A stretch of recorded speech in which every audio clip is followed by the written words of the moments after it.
You're listening to Late Night Radio on the SHR Media Network. Caution, there will be mature themes explored and potentially adult language used. If conservatarian words, phrases, certain concepts, or rhetoric offends you, tune out now. I have come here to chew bubblegum and kick ass. And I'm all out of bubblegum. Freedom is never more than one generation away from extinction. We didn't pass it on to our children in the bloodstream. The only way they can inherit the freedom we have known is if we fight for it, protect it, defend it, and then hand it to them with the well-taught lessons of how they in their lifetime must do the same. And if you and I don't do this, then you and I may well spend our sunset years telling our children and our children's children what it once was like in America when men were free.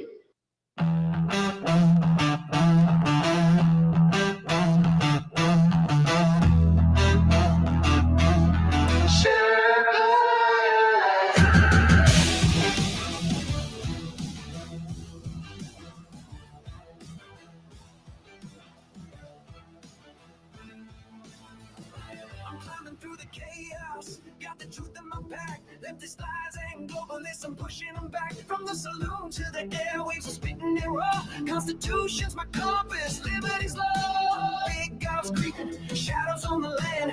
Feds with the schemes trying to bind up my hands. But I'm the Sherpa, guiding through the storm. Red, white, and blue, yeah, freedom's reborn. They spin their tails, but I see through the haze. Media maggots, lost in the maze. I'm calling it out, no fear in my soul. This patriot's fire ain't losing control.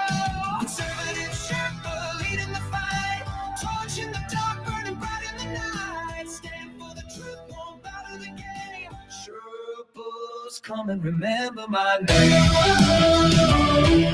Sherpas rising. Freedom's calling. Let this judge is twisted, trying to steal our rights, but I'm locked and loaded, got them in my sights. From J6 to the border, they're selling us out. I'm screaming from the mountain, hear my rebel shout. They mock the flag, but I'm holding it high. Stars and stripes forever under God's open sky. No globalist chains gonna cage this land. I'm the Sherpa with the truth in my hand. They push their agenda, but I'm breaking the mold. Their promises empty, their hearts ice cold. Chicago's bleeding, borders torn apart. I'm fighting for the people with the warrior's heart. Conservative Sherpa leading the fight. Torch in the dark, burning bright in the night. Stand for the truth, won't bow to the game. Sherpas, come and remember my name. Sherpas rising.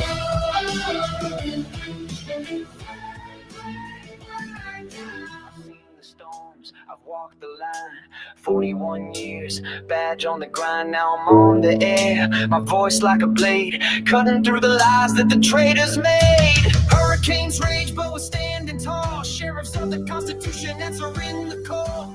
From the saloon to the heart of the fray, we're taking back America, no more delay. Conservative Sherpa leading the fight. Torch in the dark, burning bright in the night. Stand for the truth, won't bow to the game. Sherpas, come and remember my name. Sherpas rising.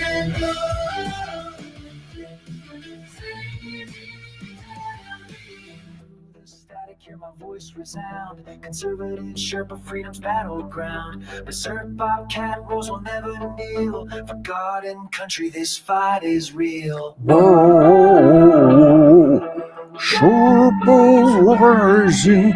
Oh, you guys are paying to hear me sing. It's December the 30th. It's Tuesday night, December the 30th, the year of our Lord 2025.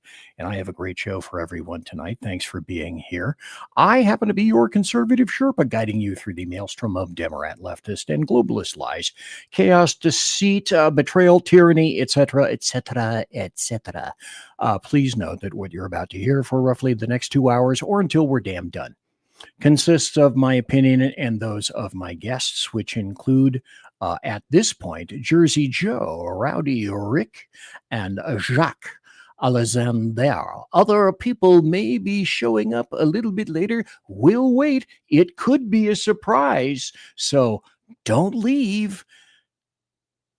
Anyway, I'm doing the job the American media maggots won't. I am fundamentally changing America one leftist diaper at a time. As everyone knows, we don't water our drinks, just like we don't water our conversations. I, BZ, still happen to be serving stiff drinks here in the saloon, along with facts, history, logic, rationality, proportion, context, clarity, tradition, and common sense for normal people. And those topics would include politics, religion, crime, culture, economics, race, sex, science, law. We talk about it all right here at the saloon, where the speech is free and the booze is not. I have a lot of people that are in chat already. There are 78 people watching live. Thanks to everyone for your time here. This is a 2025 in review show, something like this. I'm sorry. That's the best I could do. I pounded on grok like a motherfucker for that probably at least 20 to 25 times. It couldn't get Charlie Kirk right. It barely got Trump right. And then it kind of sort of got an ICE guy right. The Supreme Court is in the background. I didn't want the Supreme Court burning. I wanted a wildfire in the background. But of course, would grok give me that? No. So let me introduce, of course, the acts you have, in fact, known for all these years. We have a ton of great people here tonight. That looks to me like SHAUN from Edge of Liberty. This looks to me like Joe, Jazzy, one each. This looks like Rick Robinson from KLRN. This approximates Jack Alexander from a land far, far away from here right now. So thanks to everybody for being here tonight. I wanted to talk about... It's not fair that Jack gets to talk a day before the rest of us. Isn't that... Wait a minute. Well, because of that, Sean, I'm not giving you tonight's your winning lottery numbers for tonight. That reminds me, I am remiss in not playing this. Tonight's topics aren't going to discuss themselves. So it's tomorrow's news today with Australia's Jack Alexander here in the Berserk Bobcat Saloon. See, it is tomorrow's news today. So thanks to everybody who was here. Brad Slager couldn't make it. Music. I had Hillary Clinton slated. She couldn't make it. Earl has said that he will be here perhaps a little bit later. Nobody wants to hear from Kankles anyway. Well, that's predominantly true. That's very Actually, true. I kind of do, but as long as I could ask very specific questions. Very specific questions. And if you were to ask questions, don't think that there wouldn't be a Secret Service agent going on your door trying to get in and asking you about the questions that you want to ask Miss Kankles. I got to start with this because I didn't know it until about an hour ago. Trump sent sort of a cryptic message about 2 or 3 hours ago because I look at him on Truth Social and he said something is going to happen. So I'm guessing this is the something that's going to happen. And of course, leftists are absolutely #losing their shit over something like this. So apparently, from my understanding, he sent a drone wafting over some of Venezuela. And from what I can understand, leftists are breastbeating in a way that they never could and would have before, because not only have we taken out little teeny boats and killed drug people and sunk drugs, but now we have the temerity to fire on the land of Venezuela. And the only thing I'm hearing from this is regime change. You know who you're not hearing from? Who? The Venezuelan government. Yeah, and the Venezuelan people who are saying probably something similar to, oh, hell, this shit is really cool, because guess what? People are saying that Nicolas Maduro really didn't win, and that his opponent actually did win. And so if you start looking for this kind of stuff, and you actually have an inquisitive Mayan, then you go out on the internet and you find things, which is really, really bizarre. But that might mean that there's vote fixing in multiple leftist countries. Who would have thought? No.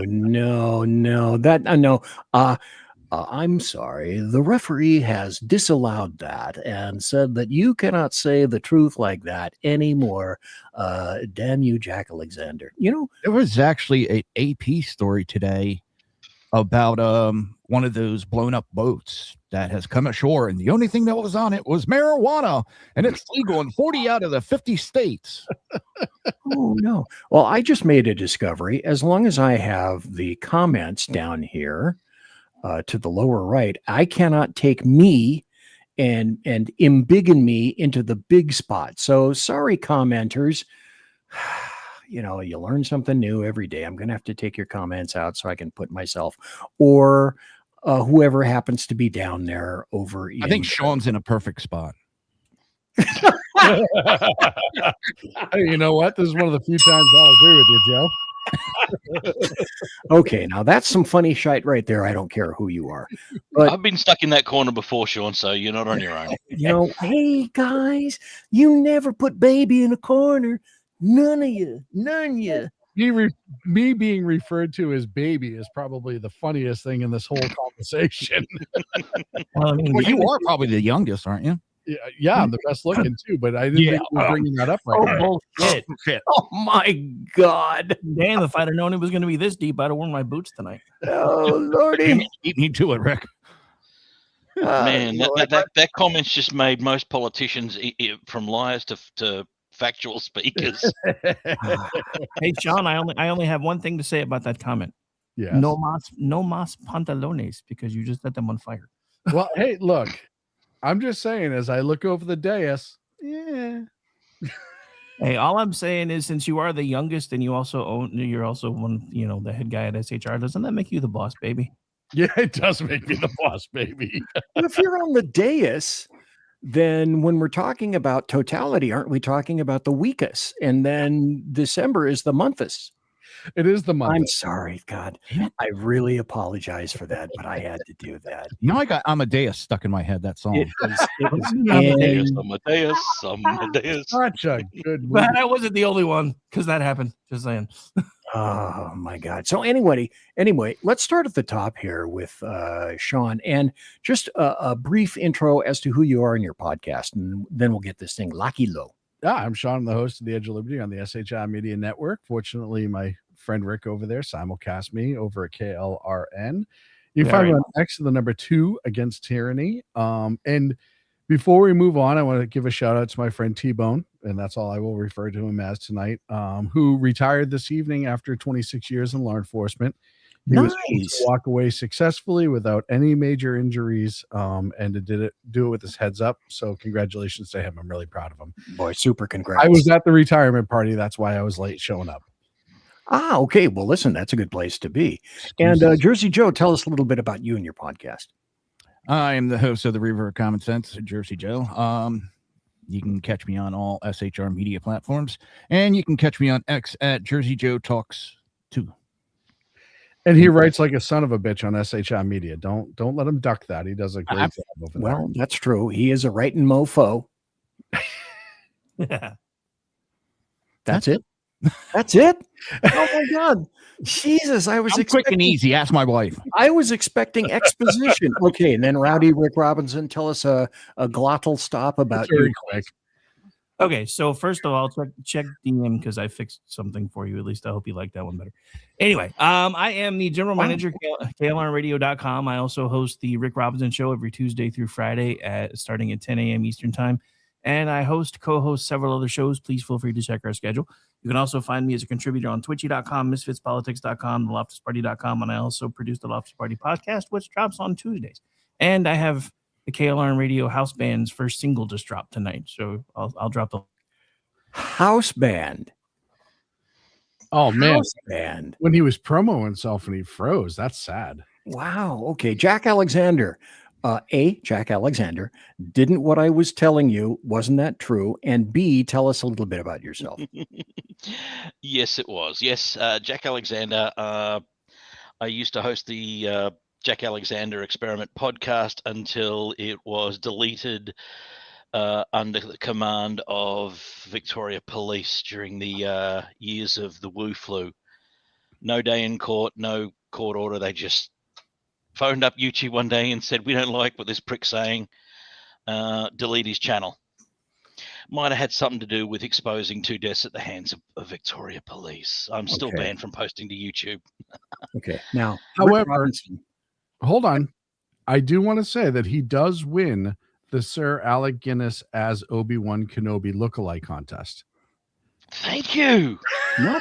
Not bad. Okay. Now, Rick sent me something, and I'm going to download it right now. So if you gentlemen would talk amongst yourselves in various means and forms of patois, and then I will put up here what Rick was kind enough to send me. So please talk amongst yourselves. Jack, I do want to point out that I do see many of your current fellow countrymen. I know in the future we want that to change. Actually being very vocal about what your government is trying to do. And I will have to say it's very enlightening, because that's not the norm to be able to see that over here. So to see that on the regular is fantastic. The problem is most Australians can't see it. That's agreed. I'm seeing it over here. You're not seeing it over there, so to speak. Yeah. Didn't I was on with BZ just after the Sydney terrorist attack happened, and there was stuff that I could bring up, and within 20 minutes, I'd refresh the page, and it was 404'd. Yeah, and then I'd have to get in and pull it up on another computer with a VPN on there. Oh, look, there it is again. And VPNs are now illegal. Jersey Joe. Well, it's going to be a felony to use peer-to-peer encryption. How dare you? For email and messaging and VPNs in Australia to get around the blocks. I don't know how they're going to police it. My guess, the only way I can see it, maybe we need a computer expert into. Maybe they'll see the amount of data that's flowing in there. Oh shit, we can't see in what he's doing. He must have a VPN or using encryption or whatever, and issue a warrant. And I was going to say, just shut much it down. like you've seen out of your criminal justice system lately, they will charge first and find answers later and hope that they're just right. Yeah, I know with one case at the moment, the E-Safety Commission is trying to bankrupt someone that they pulled off and lost in court, but now they're bankrupting them with lawfare. Yeah, why not? Yeah.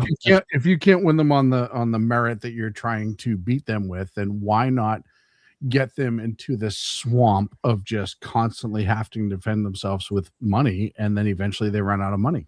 Didn't they just recently arrest and convict a guy because of a tattoo someone found offensive? What? I think that was in Britain. No, the article I was reading was in Australia. Okay. It was a tattoo of a company, and it had just the letters SS on it. So he got arrested underneath because it was related to Nazis. They're saying. Yeah. I believe it. It wouldn't surprise me with what's going on here. It really wouldn't. Given that the new laws that have come in, if I try and research anything military related, considering with my military experience being special forces, back in the 80s, I wrote many of the manuals that are still used today to train Australian special forces in improvised weapons and munitions. And over the years, I've kept researching that because it was a point of interest. And, if I was to say, try and research a story, how easy is it to make a pipe bomb, for instance, considering, what happened in Sydney? Well, thanks. The Utah data center now lit up for saying that. Thanks. Jeez. By the way, don't worry. Less than 20 miles away from my place is you guys are not picking up. What is it? National Defense Directorate interception point. It's a black site. I mean, you drive past it on the freeway, you see all the satellite dishes and radomes and everything there. Yet, you try and look it up on Google. On Google Earth, and it's just doesn't say what it is. All right. I actually just watched a piece on that not too long ago, and how when we pushed into the anti-terror thing after 9/11, that was the one that covered essentially Southeast Asia entirely. We had 6 or 7 that were like that we were in partnership with all through the world. And it was something that the Australian government, where you could literally have brought them all to the gate and said, "What's that?" They all would have said, "What's what?" Yeah. By the way, Rick, thank you for the comments in private chat. I appreciated those. Okay, just to tell you, between you and me. And also, let me do this. We have Earl Big E Jackson from Mission Ready Men Briefing. And as I asked all the other miscreants that are in the show here, if you would, Earl, tell us just a brief gizzy about your show, your podcast.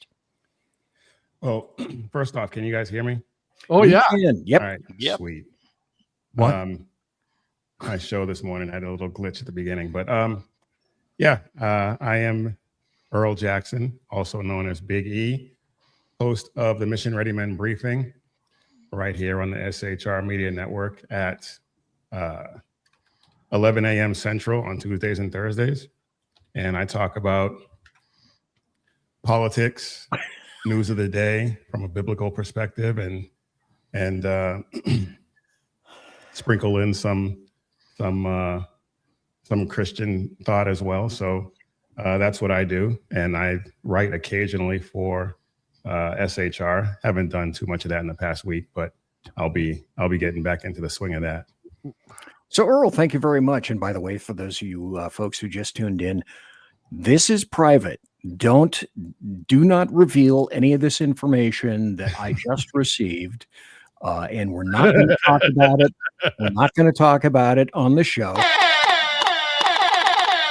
Sean has said that he has come to the show hammered, Hammahd. He is hammered. And when he said he was coming from a retirement party, I knew. I figured. He has said that he is hammered, and that's how he spelled it too. Swear to God. Hammered. I mean, how is that different to any other time he's on the show? Usually I'm just well lubricated. Well lubricated. Do we have to make a complaint to HR? You should. I would complain to HR if I were you, Joe. I almost put some vodka in my juice before I came on. Coward. If I wasn't working tonight, I'd be drinking too. I mean, I do want to go back. BZ, can we bring up Big E for a second? Why, sure. Here we go. We can. Where is there? He is. Go. What is this? What is this clean, young-looking man who suddenly showed up to the show? What is that? Well, I am going to just skip over the fact that it's been this way for a few weeks, so you haven't been watching my show. That's not true. It was not like that. Ooh, it's like, ow, ow, ow. God, that's a lance. It went right through my ribs. Yes, because if you go back and you watch the shows, I'm in the chat room. Talking, I know. So. I know. I just. Which is even worse. It means you're not paying that one attention. in there. God, that shit hurt.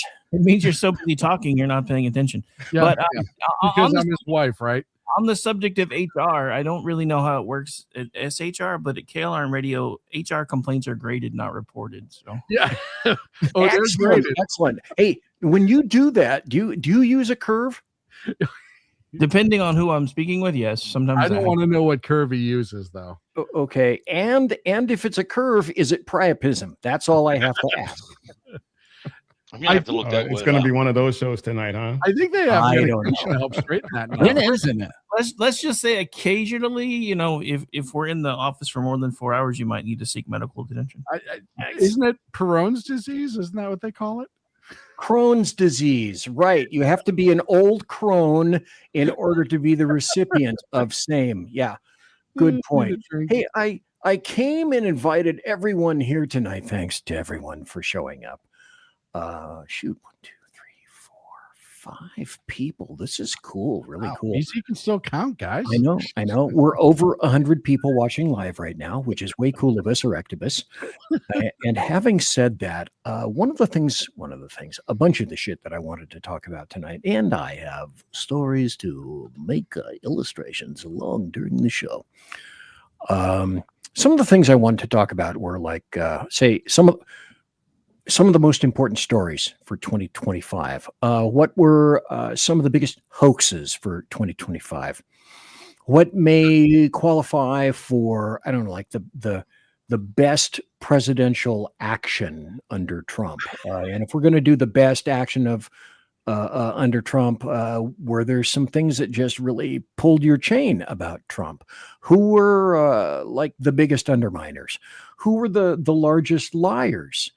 That's a lot. I know. Well, you know me and my show. We won't get to a fraction of this shit, will we? I just want to know how Lindsey Graham can be an answer to so many questions that you're asking right now. I know. You know, I have to say this. You are camouflaged like really, really well. Whereas these days, if I were soused to any major degree, well, I mean, even more than on the show myself. Okay. This tells you how often I'm in this condition on my show. Because I have to add props in terms of you are, honest to God, this happened. Okay, so there I am a long time ago in a galaxy far, far away in mail booking. I'm at the mail booking window and CHP comes down with a deuce, which is a drunk driver, slips me the paperwork through the window. The guy comes around the corner so we can do all his change and inventory, his property and whatnot. So I look at the arrest report, what we call the yellow from CHP, and CHP only writes like they give 2 tests up in sobriety, and then they write down the results. This was the first time that I'd ever seen 4045. Holy shit. Wow. Holy shit. And I looked at that, and this guy, it was like talking to Joe or Big E or Rick. I mean, this guy could carry on a cogent conversation, which means that only occasionally did he have too much blood in his alcohol system. It's way too much. The dude was like a super damn functional alcoholic. Never seen that before. I mean, I was floored. And then CHP later came around the corner and went in the office and said, "Hey, have you ever seen that before, little boy?" And I said, "No." He says, so I asked him. I don't understand the number. Obviously, it's the blood alcohol reading. It's just we use a different system here. Okay. So the number doesn't make.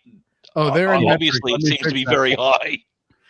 He's in metric. Let me fix that for you. It's 2000, 2017, 2000. Still doesn't make sense. Okay, I wow, shit, that didn't get. Wow, that went through me. Jack, let me give you this. The legal limit, for example, in California, before you can be considered legally drunk, and Sean, you correct me, I think it's 0.08, still isn't it? 0.08. Yeah. 0.04 is wet and reckless. 0.08 is deuce. Is true deuce. Okay. So this guy wasn't just 0.08. He wasn't just 1.0. He wasn't 2 or 3.0. Wow. He was 4.0 and 4.5, meaning that percentile of alcohol was circulating all throughout. 5% alcohol in his system. All throughout. I thought anything higher than about 2.5 was fatal. No, it's all throughout his kingdom. He was operating at 5.0 in his kingdom. Earl, Long-term Oh, usage shit. allows Okay. you to go We higher. went to Winthrop Beach. Barely. It was right around there. Wow. So- Already then. It was literally 5% alcohol by volume. I saw a great story by a retired cop not too long ago regarding Selling at DUIs. 7-Eleven was a heavy beer. And he said the best DUI that he ever didn't have was he stopped a car for weaving, and before he could get out of his car, the driver got out, had a bottle of vodka in his hand, cracked it so you could see the seal on the ICC camera, and then chugged the entire bottle in front of him, and then refused to answer any questions for the next hour. Wow. Hashtag, because why would you? And the cop was like, it completely negated everything that, because by the time we got him to the point that we were drawing blood, of course his alcohol system is spiked, but he's pulling his own defense. He said, no, look, he drank it right in front of the cop. He was stone sober when he got stopped. He just drank it when he was standing there. I got dragged out of my Uber Wow. 2 weeks ago for supposedly drink driving and having an open container in the car. Now, because I'm a professional driver, I've got to be 0.0. Right. No trace can come up. I got a can of root beer in the car with me.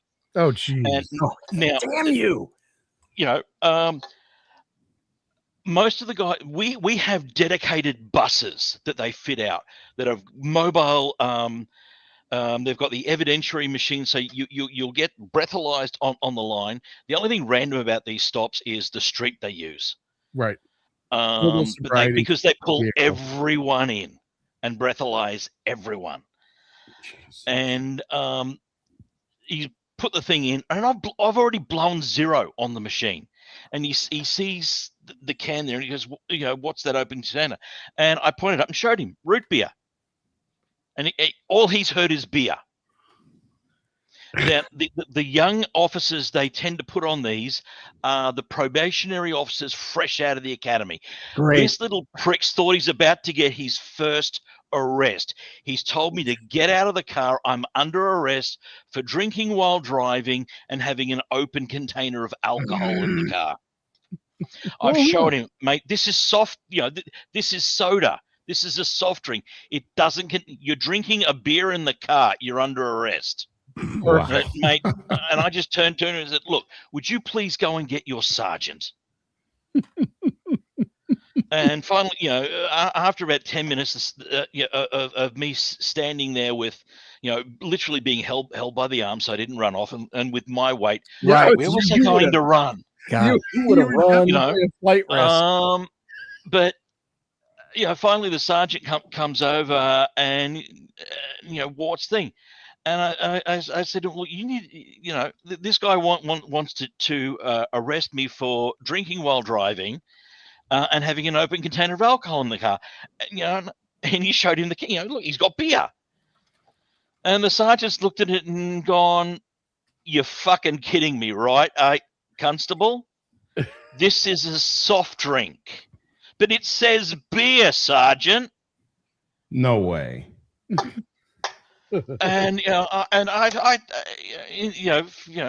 lets me go and tells me, I just turned to the sergeant and said, look, Victoria Police has a bad enough reputation after the shit you guys pulled during COVID. Much of which, and I probably shouldn't have said this, much of which I videotape because I'm a freelance journalist as well. At that point, I realized I should not have said that. What did you do, mister? I was pissed off. I was just extremely pissed off at this stage. And, said, to the sergeant, look, you guys have got a bad enough reputation post-COVID. We don't need fuckwits like this on the force, making it worse. And of course, he's then arced up. What did you fucking say to me? I said, I rest my case, Sergeant. We don't need arrogant pricks like this making the job worse. I know you guys have got a hard job to do.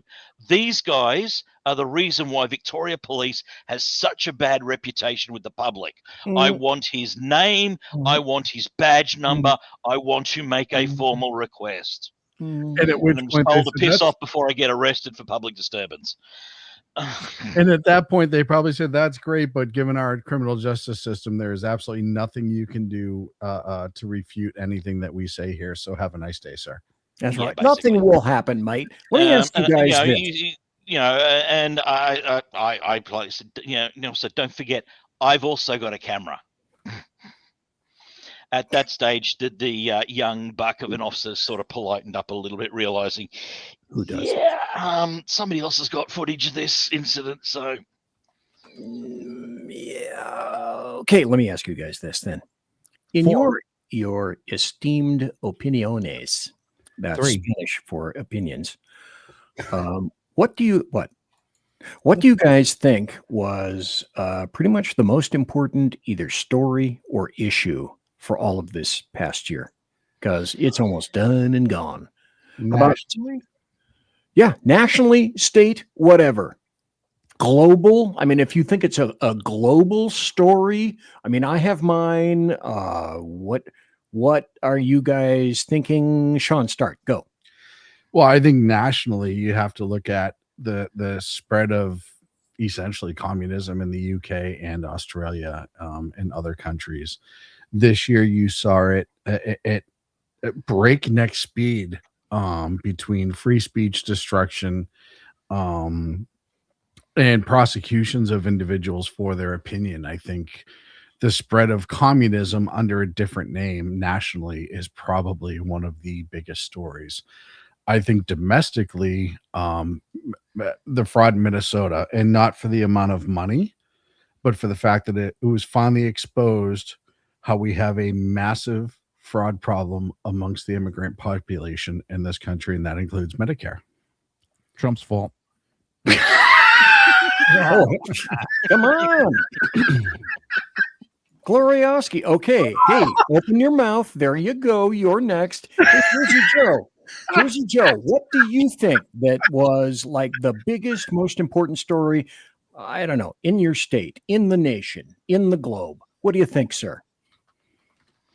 The Democrats and how they're acting.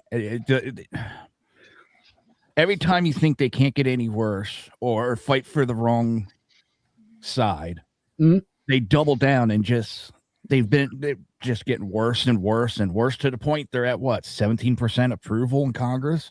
And that's a good day. Yeah. They've just screamed how deranged they've gotten under Trump. Especially when you have Tim Walz now blaming Trump for the fraud going on in Minnesota. Yeah, everything. Okay, I'm still waiting. Seriously, I'm still waiting for him to say that Trump was like the third shooter for Kennedy. Oh, it's coming. He was. Give it time. This is not going where I thought it was going to go. Earl, what do you think? Well, I have a feeling I might be the one to take it where you thought I was going to go. Okay. Giggity. I had one initial thought, but I'm going to go another direction and say the rise and spread of radical Islam, not just in the country, but around the world. And I know it's been a thing. Islamic terror has been a thing for a long time, but this year, and I don't know, maybe it was just me paying more attention to it. I don't know. But this year, it seems to have spread like wildfire. And a lot of it has to do with leftists and their seeming affinity for all things anti-America, Islamic terror, free Palestine, communism. They just, I don't know what happened. I don't know if it was the education system, indoctrination by the American Pravda, a combination of all of it. I don't know, but for me, the most important story is the rise and spread of radical Islam. Okay, I get that. So, Rick Robinson, what do you think? I mean, Earl's got a great point. I don't think I realized exactly. I mean, I knew how bad it was in places like Great Britain. I didn't realize how bad it was here until, the whole Jewish concert thing happened, and all of a sudden we had kids, screaming from the river to the sea on our college campuses. But Yeah. So the kids is one thing, but seeing actual elected officials that are coming out on the side of terrorists, I mean, this is something that after 9/11, I never thought we would see anything like this. So that's the thing that just kind of just keeps going all through me. And it's not just about the terrorism aspect. We have so many people that are supposed to be elected, servants in this country that are diametrically opposed to everything America stands for.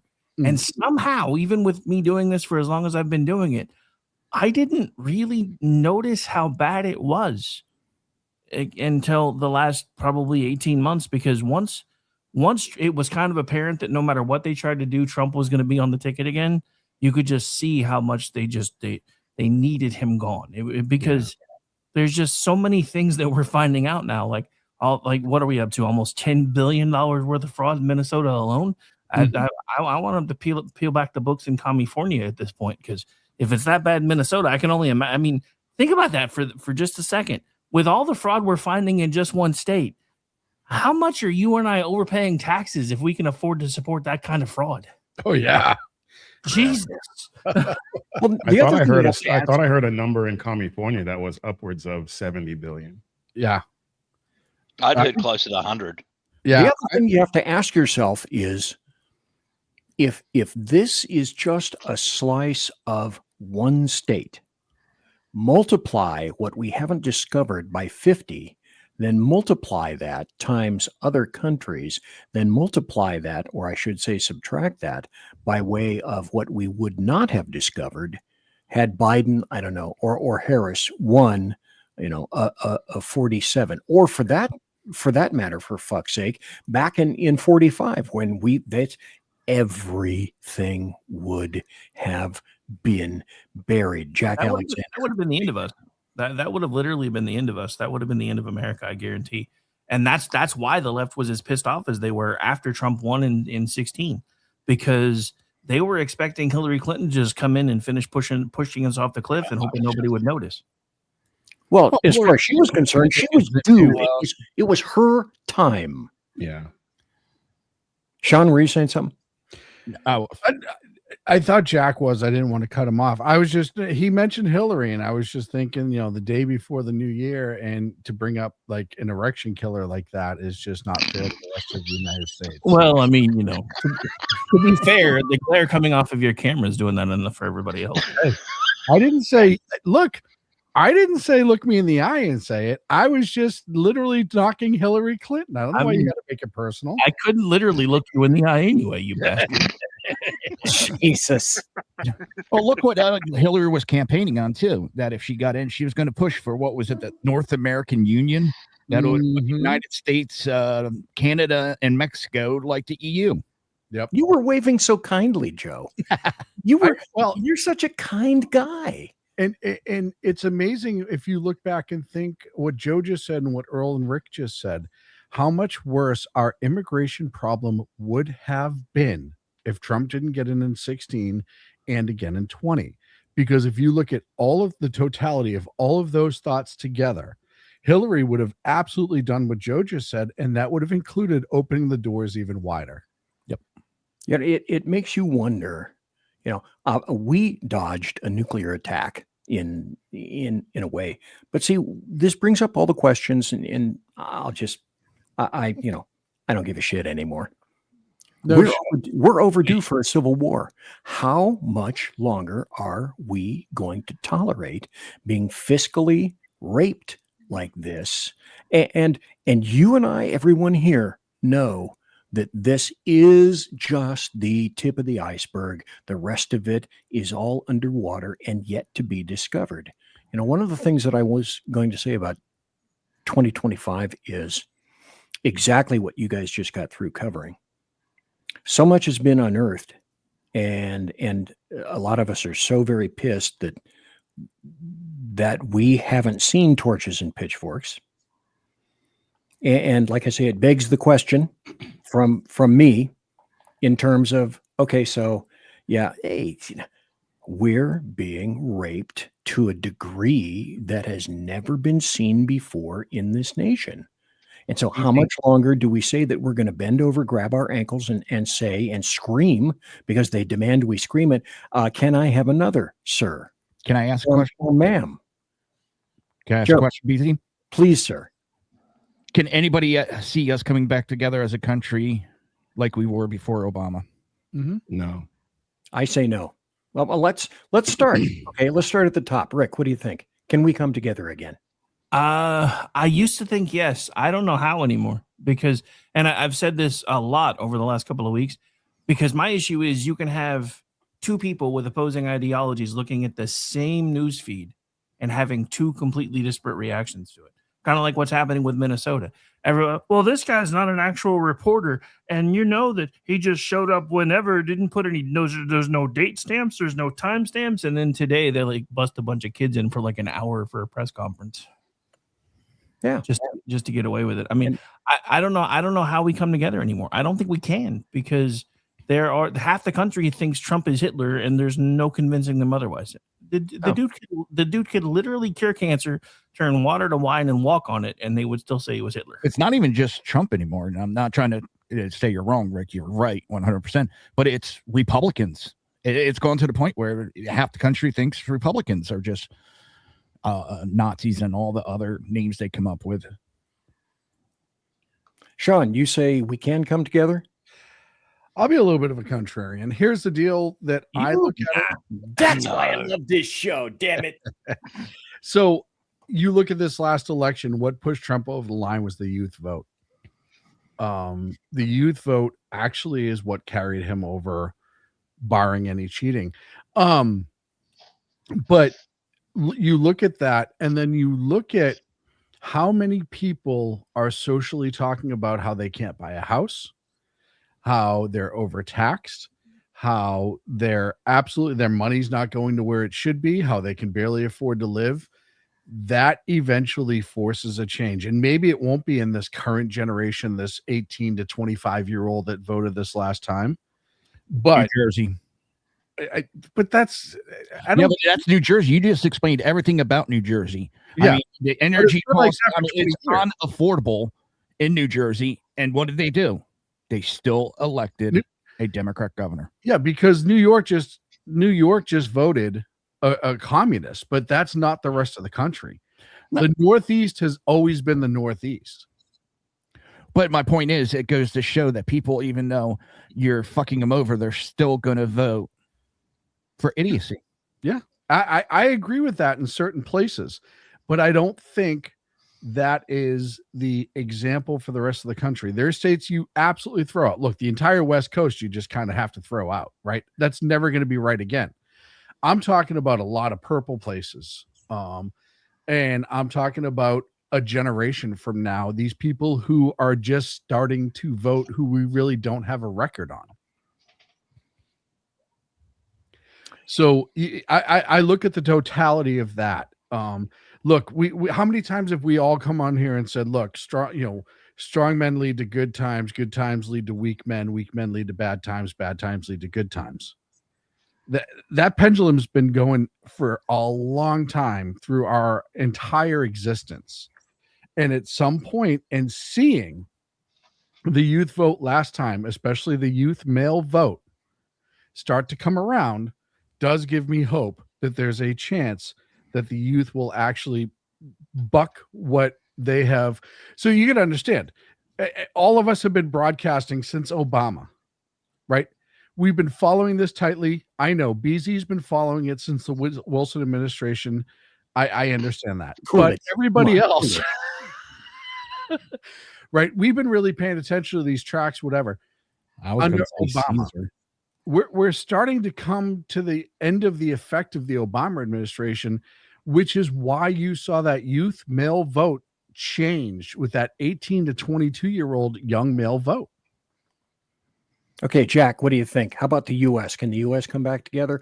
And then, of course, what about Oz? Can Oz ever be put back together?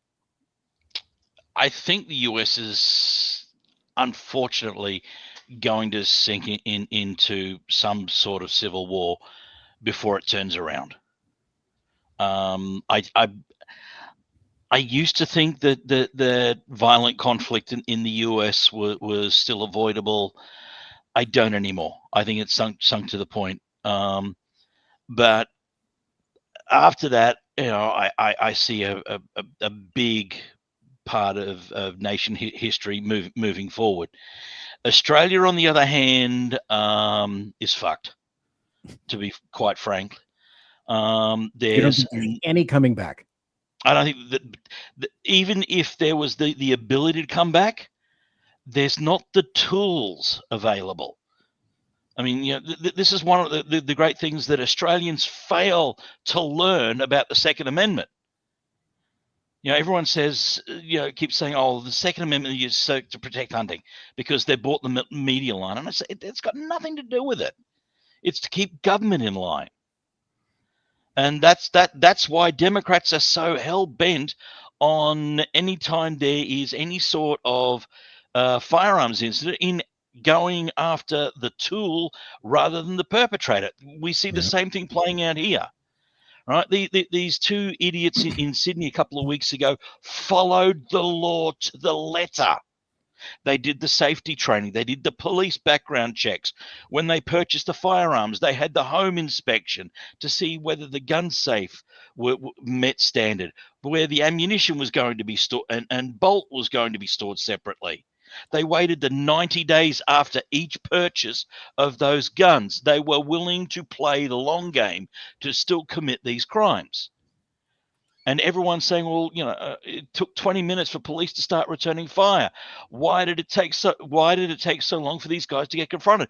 And I tell them straight out, because we have been disarmed. The number of people that were close enough to engage at handgun distances that had their cell phones up videotaping people dying proves that they could have been close enough to engage these pricks. And 100%. Now they're proposing new hate speech laws here.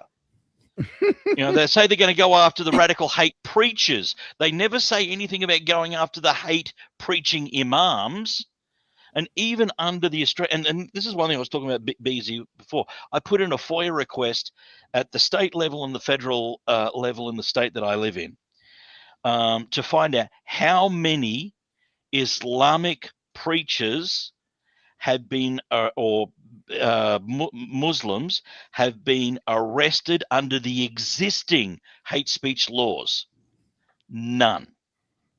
Nobody, they would not give me an answer to it. They're happy to tell me that 30 Jewish rabbis have had their sites pulled down under the e-safety laws for hate speech. They're happy to talk about conservatives linked with the more conservative, smaller independent parties here, having them pulled down. But you ask about a Muslim hate speech being silenced, not a sausage. Same with the LGBTQ community. All of their hate speech and calling for violence is still freely posted.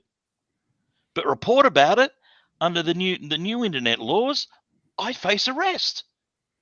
So this is one of the reasons why I have for a very long time not felt safe here.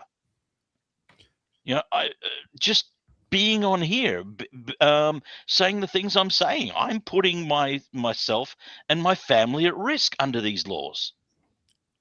I wouldn't be too surprised if by the end of it, the E-Safety Commission is trying to find a way to get this broadcast pulled down because of my involvement and the fact that I'm in Australia at the moment.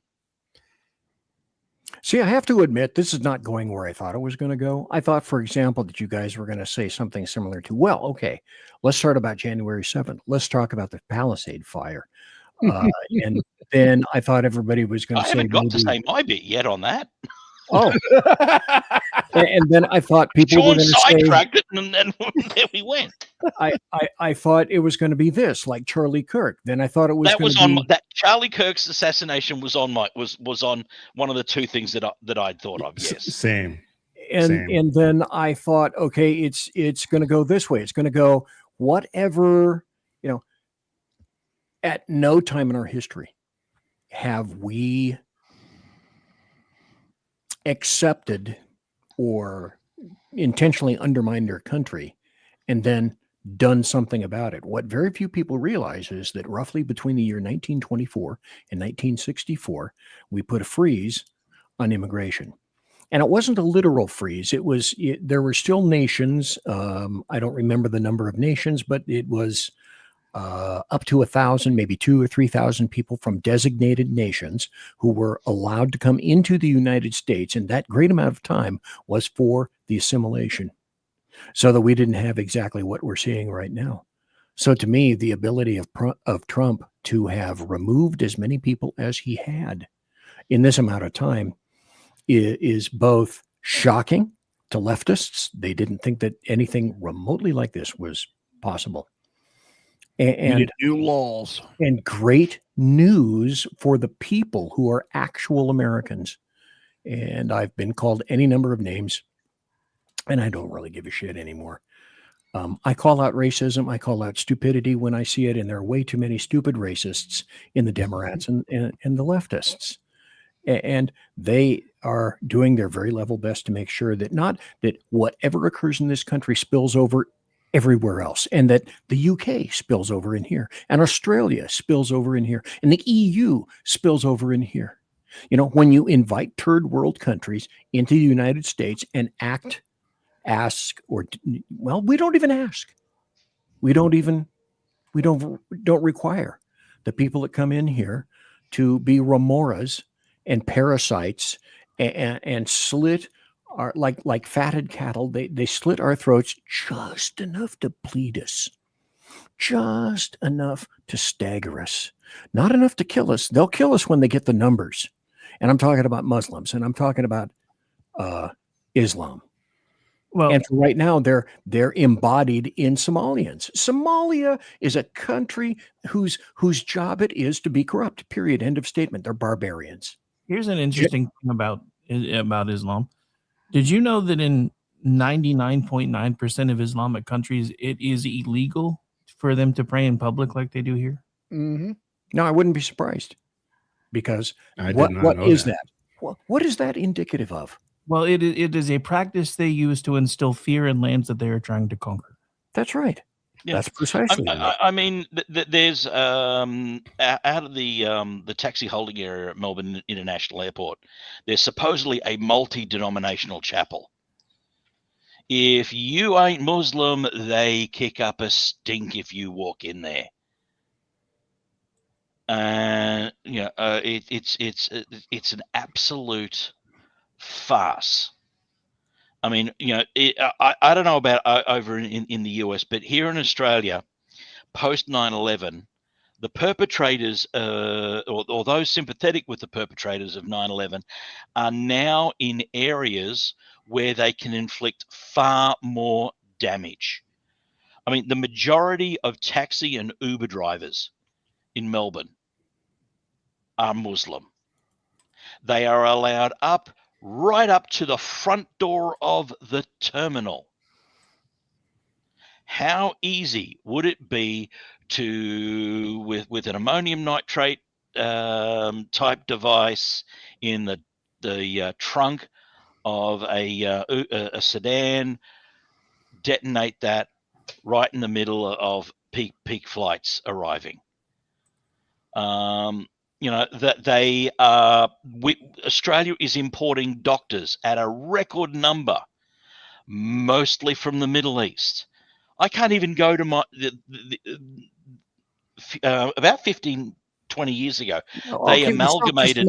Is that because there are no actual Australians who want to become doctors? Is that the truth? Is that what you have to accept as truth? No, it's not the case. The main problem that we're not getting enough local doctors is that the universities here have such an incentive to bring in foreign students who will pay double or triple, that there are not enough spaces for locals to study nursing, nursing and medicine.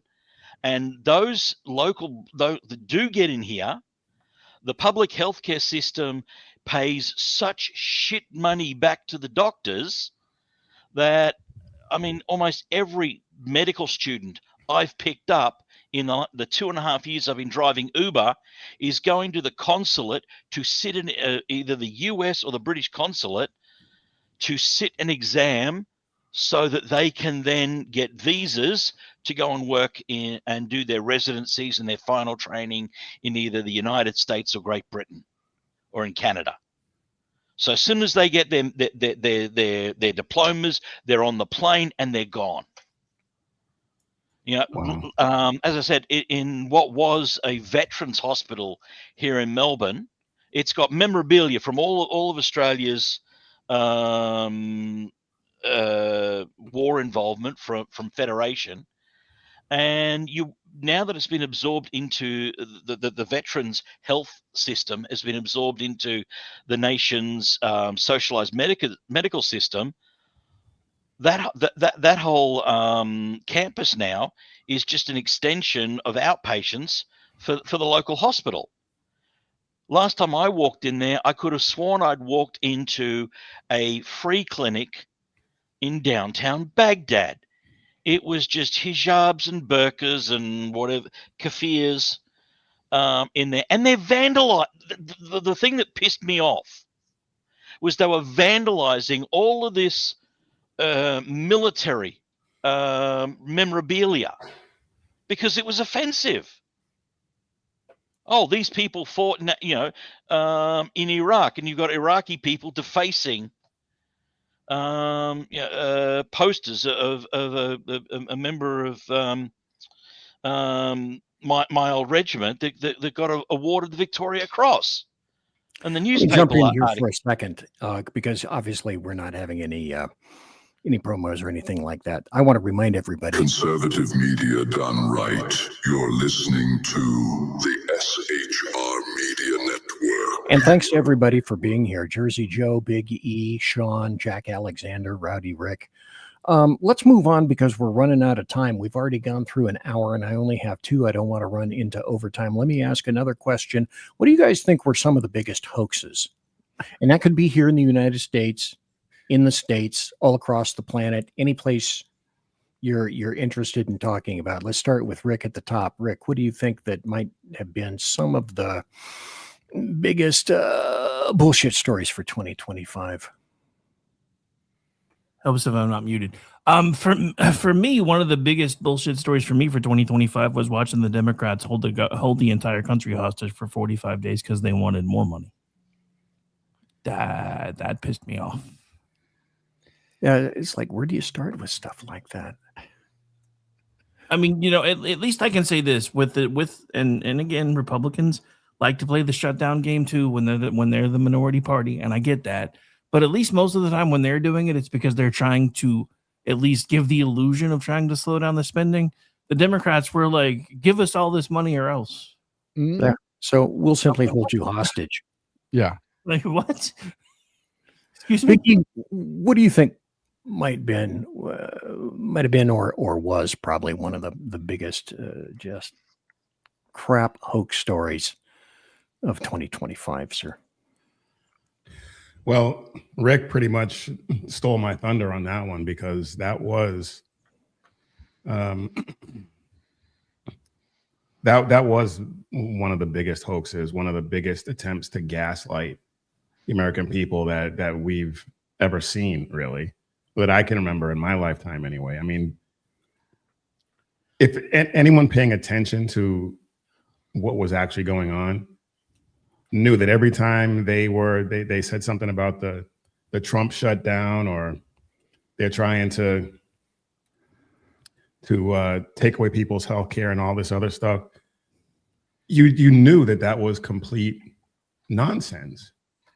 Everyone who was paying attention knew it, but low information, low IQ voters or people who don't even really vote, but just like to run their mouths, bought into that nonsense. And I don't know how, or if we even can get people out of that. I think there's just too many people who are bought into the narrative, or whatever narrative the American Pravda will feed them. And to me, that was the biggest one. Sean, what do you think?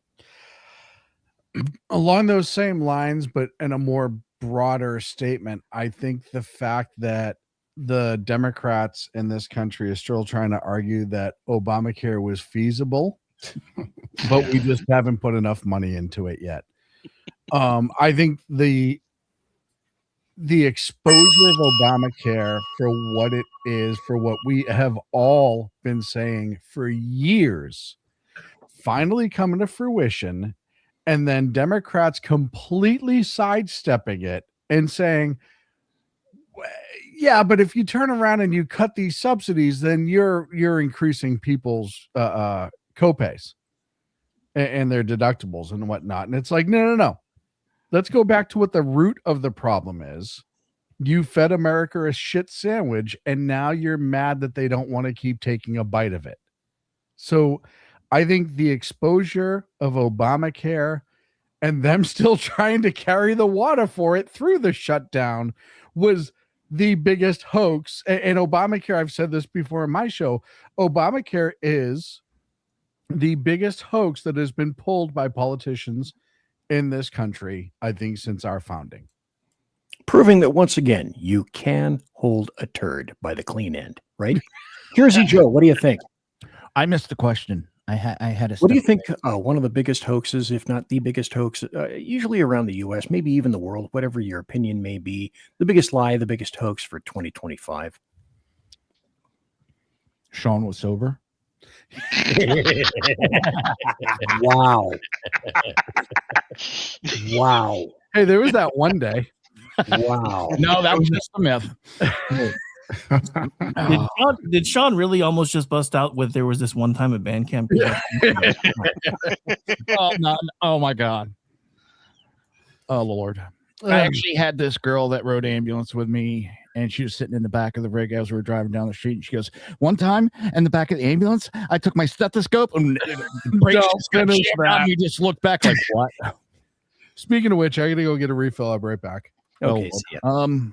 We'll hold your place at the table. Okay. Well, then. You know what? Right now I'm drawing a blank. Okay. I got put on the spot and no big deal. No big Jacques Alexandre. Oh, damn. Sean's walked away, so he's probably not going to hear this. But, you know, given the comment about Sean shrinking, I was going to say that I heard that Sean was auditioning with Jeff Dunham to be the new Bubba J. But oh, look, another left turn. But no. More realistic. The panic over the tariffs, I think, was one of the biggest hoaxes out there. I mean, they were going on, and the U.S. economy has, you know, forged ahead like everyone with a little bit of common sense did, and anyone that's any other country that's linked to the American economy, like Australia has gone ahead. Like Trump put tariffs on Australian beef, and admittedly our ambassador over there was a complete moron and didn't jump on the and educate the uneducated members of Congress that complained that Australia's beef, we weren't taking any beef from the United States. Well, why would you import something you've got an excess on to start with? But the biosecurity laws in Australia make Australian beef the most sought after on the planet because we don't have any of the diseases here. The biosecurity efforts in Australia have gone over the top to make sure that we don't have mad cow and foot and mouth and all of these other livestock. Sorry? You don't have Pelosi? No. No, we got Jacinta Allen for that one. But and the Australian ambassador should have said, look, we got rid of all of these. If we imported, a lot of these meat products from other countries, we're opening up our own agriculture to being infected with many of these diseases that we've eradicated. But no, the ambassador didn't say that, but the livestock industry got around and did a massive promotional campaign to the wholesalers and importers, especially in the United States, only to see Australian meat product imports more than triple over the last year, in spite of the tariffs. So, it's helped on both sides. See, I thought you guys were going to go certain places. I thought you guys were going to go like, okay, most secure border ever. It's like Laken Riley Act, deporting illegal immigrants, killers, rapists, murderers, 25% tariffs, billions of dollars in new U.S. investments. I thought for sure you guys were going to go there. Hey, BZ. Yes. Can I jump in real quick? Because I actually thought of one now that I had a minute to think. Sure. Okay. Democrats care and have the solution to the high economy. I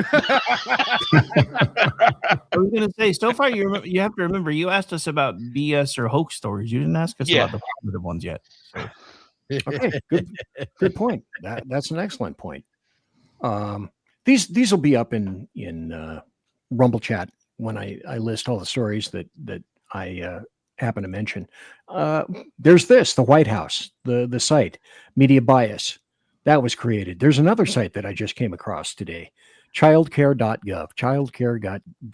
If you want to find out what's happening with your child, with what's happening with all the children that were removed and buried all across the United States from the Biden administration, you can go there. 300,000 plus.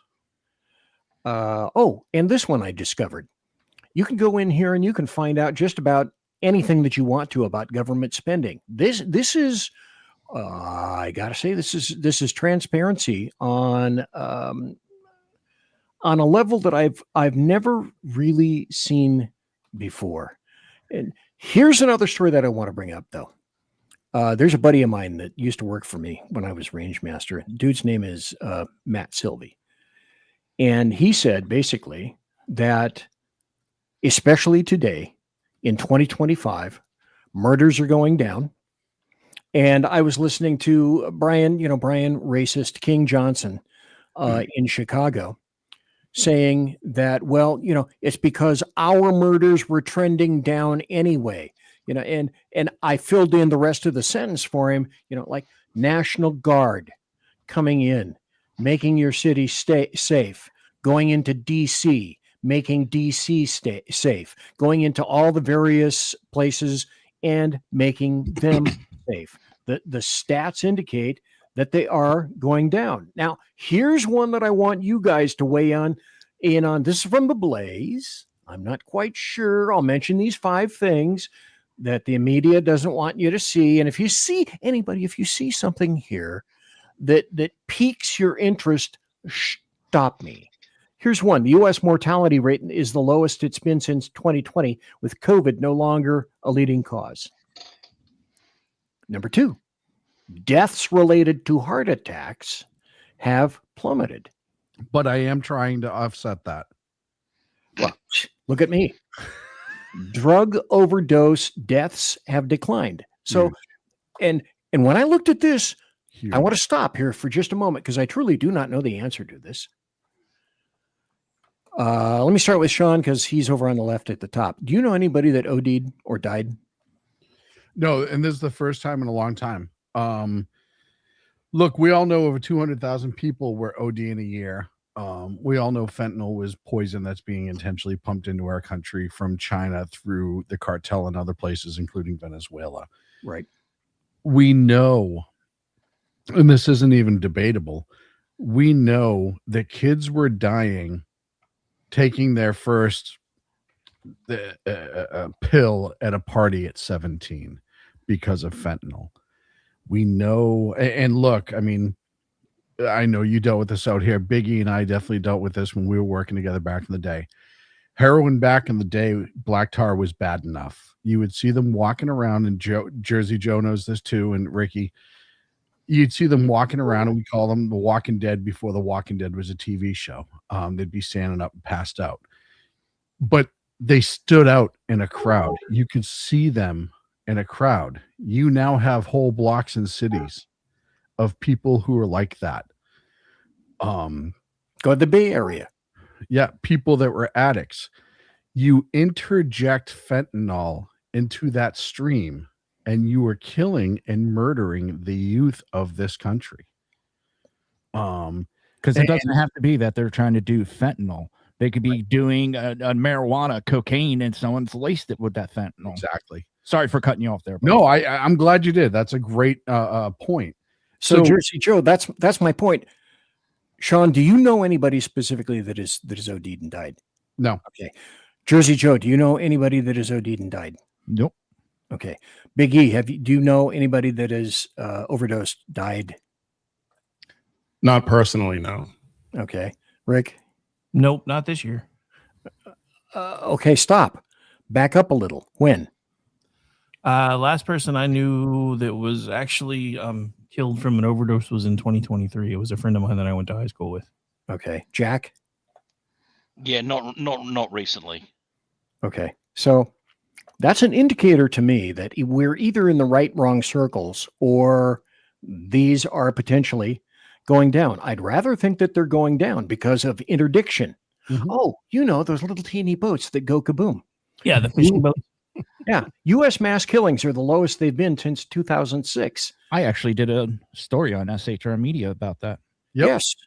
Yes. And tell us about that in just a second. But before we do, and you take that, Joe, at a time when Democrats and leftists are even more stridently urgent that guns be removed at this time. Joe, I know you did a story on that, so take that ball and run. One of the things is I don't think mass shootings are really as high as they were promoting, because there's and I forget the names of them. I'd have to pull the article up. There's two stats that are out there, two different companies that do it. One of them uses gang shootings, drive-by, drug-related shootings, and puts it into the mass shootings. Yeah. But when you look at FBI stats and that, they're not included because it is not, doesn't go into the mass shooting classification. That's a different type of shooting altogether. But yeah, we've been dropping down. And if you look, states have been opening up and going to constitutional carry across the country. Yeah. I mean, how many of us have it now? And, you always hear, oh, it's going to cause, the wild shootings. And I haven't seen it. That was what I was going to talk about on my show today before I ran over time and decided to skip it. But this specific story was what I had planned to talk about, because according to the left, well, let me back up. There are 26.2 million new first-time gun owners. Amen. And we are the most armed that we have ever been. And according to the left, if more guns equals more crime. And so that math isn't mathing. Nope. Well, with the number of guns that are in circulation right now, the crime rate should be spiking, and it's not. And people are surprised to hear that when I tell them that that I lived in the US for 12 years, and I carried every day for that. And in those 12 years, only once did I ever pull that gun out of a holster and point it at someone. And they were trying to steal my motorcycle. I came out from my apartment. I was living in Colorado Springs at the time. Came out from my apartment. A couple of young Mexican lads were trying to cut the lock on my brand new motorcycle. I confronted them, and he turned around, pulled the knife, said, "You give me the keys." And okay, fine. Pull the gun out. Dumb fucking Mexican, you bring a knife to a gunfight. And I called 911. Told the operator that it was there, that I had a gun and I was holding them. was not an issue.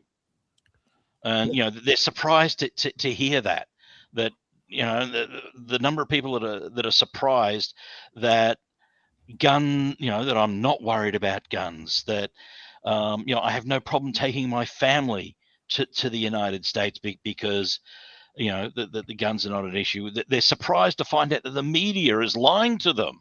I mean, the number of people that when you point them to the facts.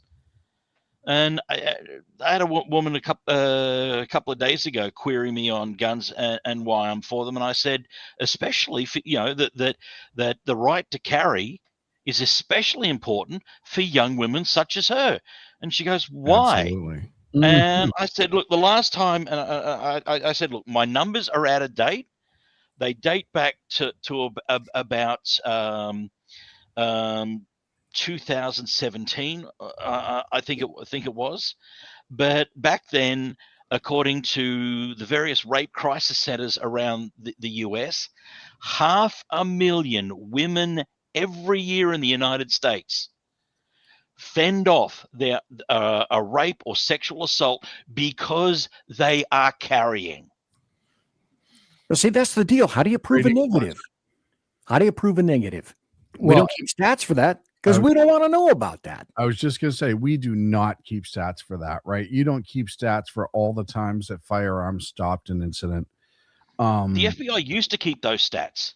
And No, the Obama administration had that stopped because it was showing that like every year between 3 and 4 million crimes were being stopped by law-abiding citizens with firearms. And in less than 1% of those cases did those firearms have to be discharged. Yeah. Well, and if you look at the mass shootings, the top 10 cities of mass shootings, Democrat. Exactly. Every single one is a Democrat. And the other thing you have to look at too, the media in this country has plagued people. Oh yeah. That mass shootings only occur in places like schools and churches.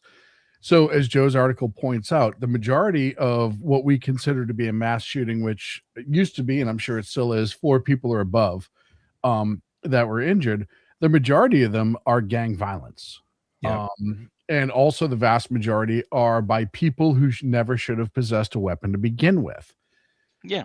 Also, they all happened in zones that have, I don't know, laws against murder that you're still not supposed to do that anywho, that get ignored. And the other quote unquote deaths that they throw into that overall when they, gun deaths or blah, blah, blah, blah, blah, is suicides. Yeah. Well, I got some stats that I was going to talk about on my show, but go ahead and finish up. And I'll... Right now, it's 58% 58% of the murders in the United States with guns or deaths is suicide. Mm-hmm. And when you go to the actual mass shootings, 97% of mass shootings happen in gun-free zones. Yep. Yeah. Because that is a smorgasbord for the shooters. I used to have a page linked to a page on the Australian Federal Police website that laid out all of the shootings, the mass shootings in Australian history. That page has now disappeared. It's even disappeared when I'm behind a firewall now. They've deleted that page. And since the so I'm only going on what I previously reported. But since the 1996 gun ban in Australia, more people have been killed with illegal firearms in Australia than in the 200 years prior. Yeah. Wow. So more people are now dead 30 years post than the 200 years prior, including weapons that were never legal in Australia, like fully automatic AK-47s. Don't you feel safer? Get me the hell out of here. Well, I want to refer to the article that you guys see up here, and I'm going to put it into show links on the Rumble side because I can't fit all that stuff in YouTube. But I want to reference the article that Sean and Jersey Joe indicated that Jersey Joe wrote back on, this is why it took me a while to find it, back on November 19th, and I'll put the link up there. It says, every town's facts on guns. Every town is a source. So when Sean or Jersey Joe mention Everytown. That's a customary leftist source that Bloomberg. most people, Democrats and leftists, utilize to Funded by prove what it Bloomberg. is, what they want to prove. And it's a great article, great reading. It'll be in show notes. Everytown's facts on guns, advocacy talking points, not neutral truth. It's a rather extensive article. Don't have time to go over it here. Read it at your leisure. Later on, go into Rumble, look at it. You'll find all the links to all the stuff that's here right now. But great article written in depth by Jersey Joe. Very important. And can I? Yeah, let me. Oh, go ahead. One of the things I had prepared for my show earlier that I didn't get to. I was going to go into the stats of homicides, suicides, mass shootings, and all that. And last year there were roughly 44,000 gun deaths. And of those, 16,270 were actual homicides.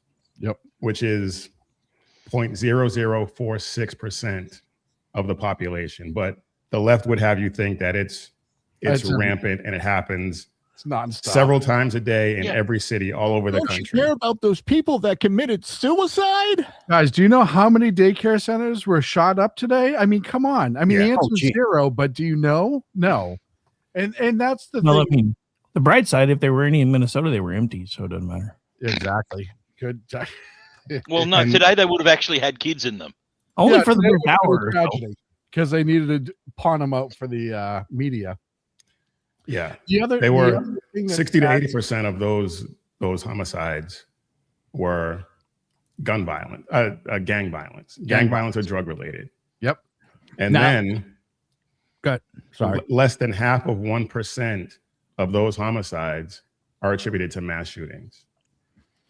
Well, you know how many for the quote unquote assault rifles? Less than 1%. I didn't get into the weapons used. I was just looking at long rifles altogether. homicides. It's like I'm rounding off to like 400, and out of that 400, it's like less than 100 people are killed by quote unquote assault rifles. Yeah, and that's been the average. That's been the average stat according to the FBI for the past, I don't know, 7 or 8 years that I've been actually looking at it and paying attention. Yep. And when they say long guns, it's anything that's not a pistol or a shotgun. Yeah. So Hunting rifles. Any rifle at all, anything that's considered a rifle. 30-06. Oh yeah. It's just, it goes on and on. Dick Cheney's shotgun. Dick. On one of my old shows, I put up 2 pictures of 2 rifles, both of them in 22. In fact, they were both a Ruger 1022. Mm-hmm. One of them was the classic Woodstock. Yeah. The other one was a pistol grip stock that you could get. It was a product you can put on it, and this is one that I used to have myself, and I went, okay, which one's the assault rifle? And then on video, I had it in the wooden stock, removed 2 screws, changed it over, and put it on there. Okay, now you're telling me that just by putting it in this one, it's now a machine gun? Right. No, it's not. Nothing has changed. Essentially, all I've done is give this thing a boob job or a nose job. I've given it plastic surgery. Well, if you look at the definition of an assault rifle, it's all basically appearance. Yeah. That's all it is. It has nothing with the actual fire rate, any of that. Because like you said, the 22, you can get the 223 in a Woodstock too. That's a semi-automatic with a detachable magazine, and they don't want to ban that one. It's the scary looking black one. Yeah. Well, in truth, ARs anymore are not military rifles. No, they never were. Anybody refute that? No. If for no other reason, then they're not 5.56 anymore. Our military rifles are 6.8. Mm-hmm. Yeah. Well, and they were never designed to be. The Armalite 15. I see where you're going with that. Just saying, that would be the best analogy. But when I tell people that the AR-15, you used to be able to buy it in Walmart back in about 1956, before the military even took it on. Yep. The military saw what Eugene Stoner had created. I was just going to say, Gee, thanks that's to a you. great idea. Can Thanks you to make Gene. it fully automatic? And then they're surprised to find out, hang on, the scary black gun that was being sold as a civilian weapon first. Blows people's minds. Yeah, it blows people's mind because nobody teaches history anymore. And the early version of the M16, the M16A1, was a disaster. Yeah, it was. It was not a good weapon. They had to make a lot of adjustments, which is why you have the M4 now, which is vastly. I mean, I know people say it looks alike, and there's some similarities, and there's a lot of furniture changes, but is very different than the AR-15. One of the first shows that I did for SHR Media, I can't remember if it was the first or second one, was about the guns and the banning of them. And one of the things I found was, and I cannot find it anymore. I've searched my little ass off and I cannot find it. The Democrats did a think tanks, I think it was in the late 80s, early 90s, how to ban guns. Mm-hmm. And one of the things that came out said you will not be able to ban guns outright in the United States. What you need to do is make the process slowly harder and harder and harder till it gets to the point that the person goes, it's not worth getting. It's not worth going through. I remember that. I remember that. That's how you'll ban guns without banning guns, without the public in an uproar. And what have they tried to do? North Carolina is doing away with the when you do the background check, there's that 3-day period that they have to the white period. Cool. They're doing away with that. That'll be an infinite amount of wait time.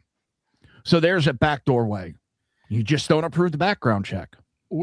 We are very fortunate right now that we have a seemingly mostly agreeable SCOTUS, and a lot of this stuff is going to get thrown out. The other thing we talk about, the good things that Trump did, is he's packed a lot of courts with conservative judges, which needs to happen on the district courts. Look at the 9th.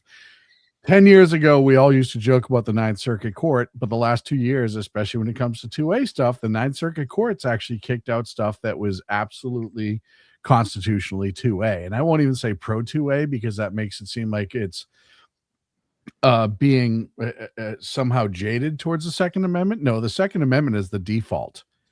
There's no such thing as pro 2A. You're not pro something that is a default setting. It is anti 2A, but and the 9th is not completely, but 70-80% turn the corner on that.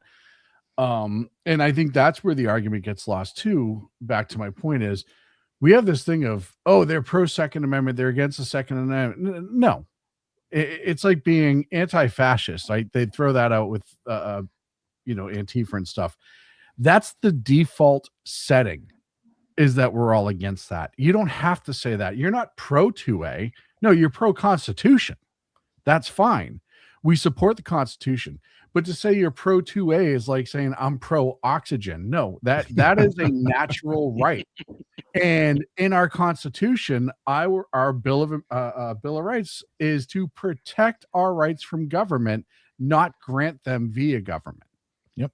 And I think that's an argument that gets lost a lot. Tell that to Tim Kaine.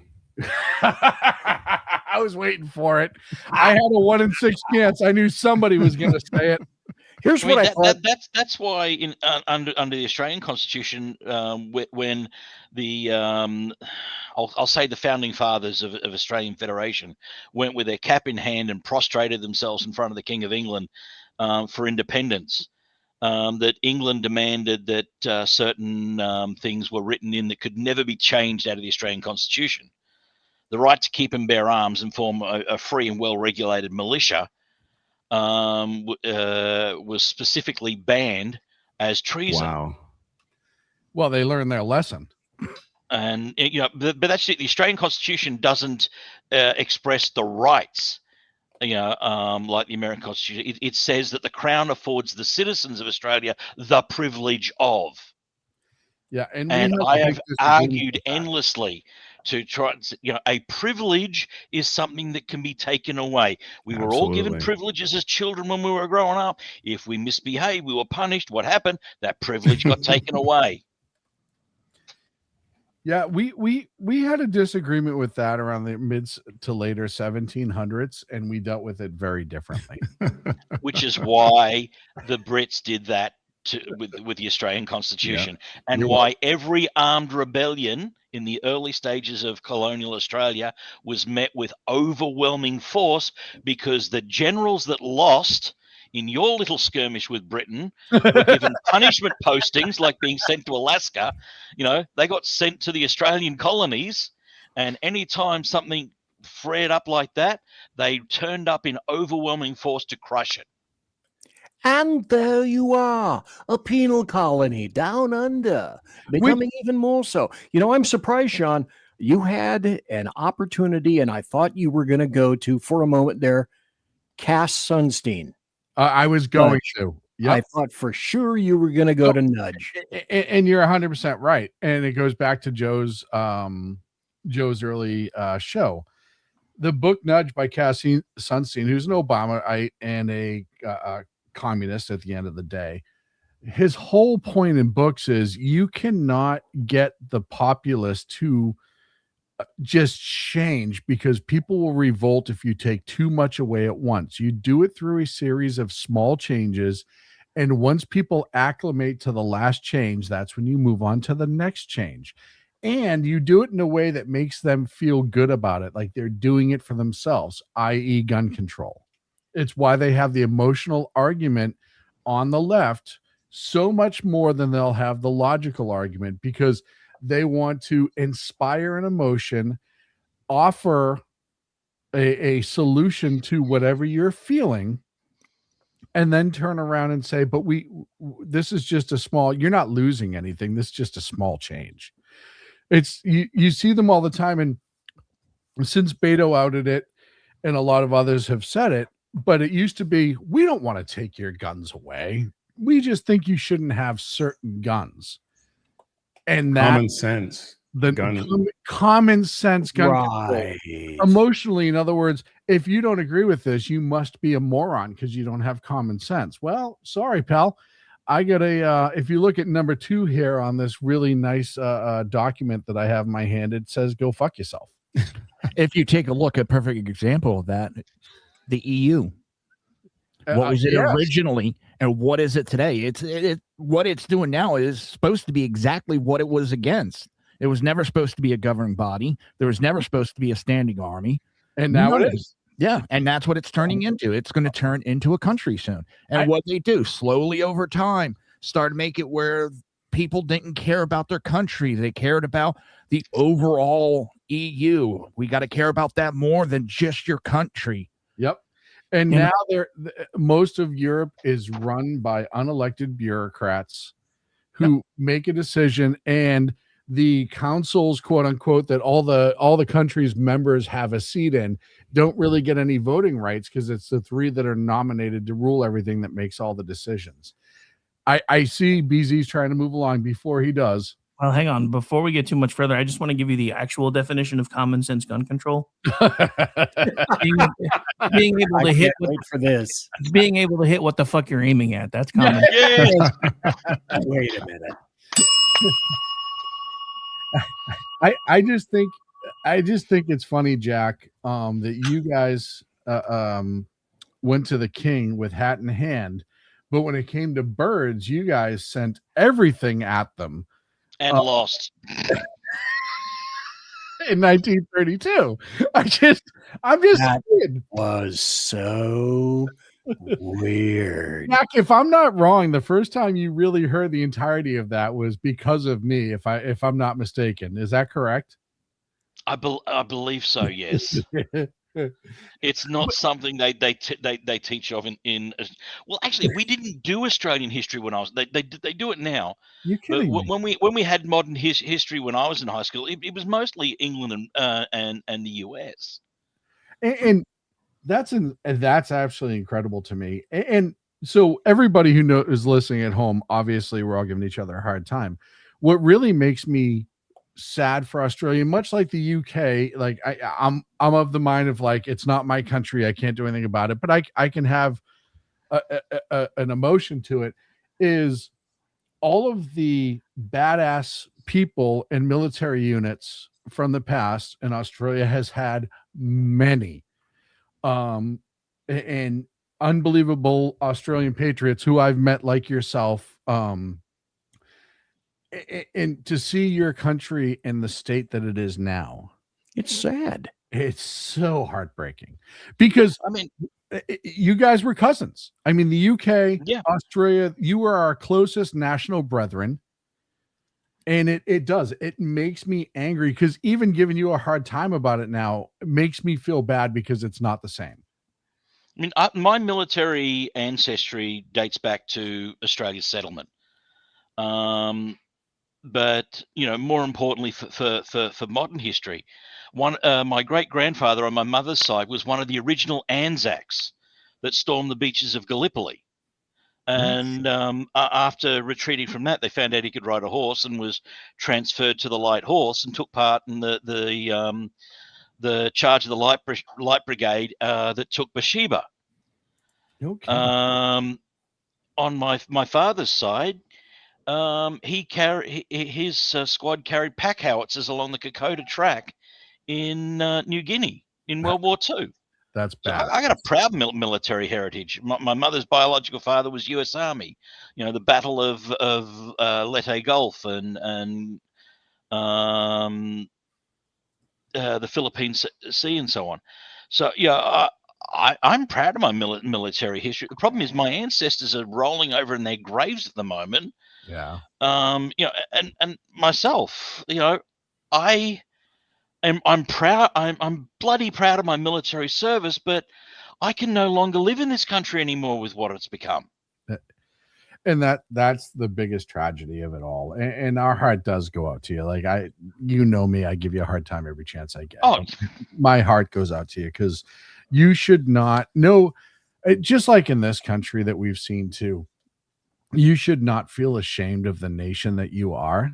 And we have felt that in this nation, specifically under the Obama and Biden years, for the things that we've done. It's an embarrassment, and it is a level of shame that is tragic, because like I said, Australia used to be like the cousin that you could fight with in the backyard and have a good time, but if somebody stepped in and said the same thing, you'd start throwing haymakers left and right for it. And it is an unbelievable view as to where this country will go if we allow it to. I mean, like, I don't know if this will show up on the camera. This is the insignia of my old regiment, Special Air Service Regiment. I worked bloody hard to earn my dagger and wings. Mm-hmm. And I mean, that they are our elite special forces. Yeah.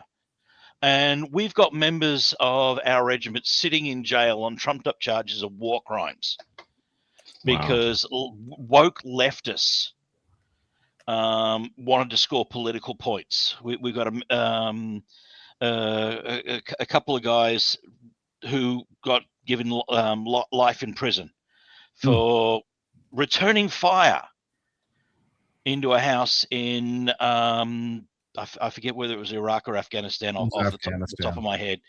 And some civilians were killed. But them getting charged, I mean, they were ambushed, they returned fire. The terrorists used this mud house as a fortification. And then that they cleared out. The squad moved through, cleared the building, found the bodies of a mother and a toddler female. These guys wound up getting charged on war crimes for political points, even though the evidence showed later that they were shot with 7.62 Russian, not 5.56. I'm just tired of veterans here, and it's almost as bad in the US. Veterans here being used to score political points and to save money. I mean, I went to the Veterans Affairs last year to get $2,000 for hearing aids, and was refused with them penny pinching, saying, "Well, look, you were medically discharged in 1997. Prove to us that your hearing loss was service related and not from employment since you left the service." And you blew stuff up the entire time you were in the military, right? Yeah, yeah. Well, we didn't in combat. We weren't even given the foam squidgies. Jeez. The little we were firing without ear protection in combat. no one comes back from the military without a minimum percentile of hearing loss. We got about 15 minutes left, and I don't want to do any overtime, so I want to get into this and get your opinions and thoughts on 2025, what's coming up, 2028, and then I want to wrap up with, okay, 2026 is upon us, 2028 damn near next door. Here's Politico, and this is who they think the people that are lining up.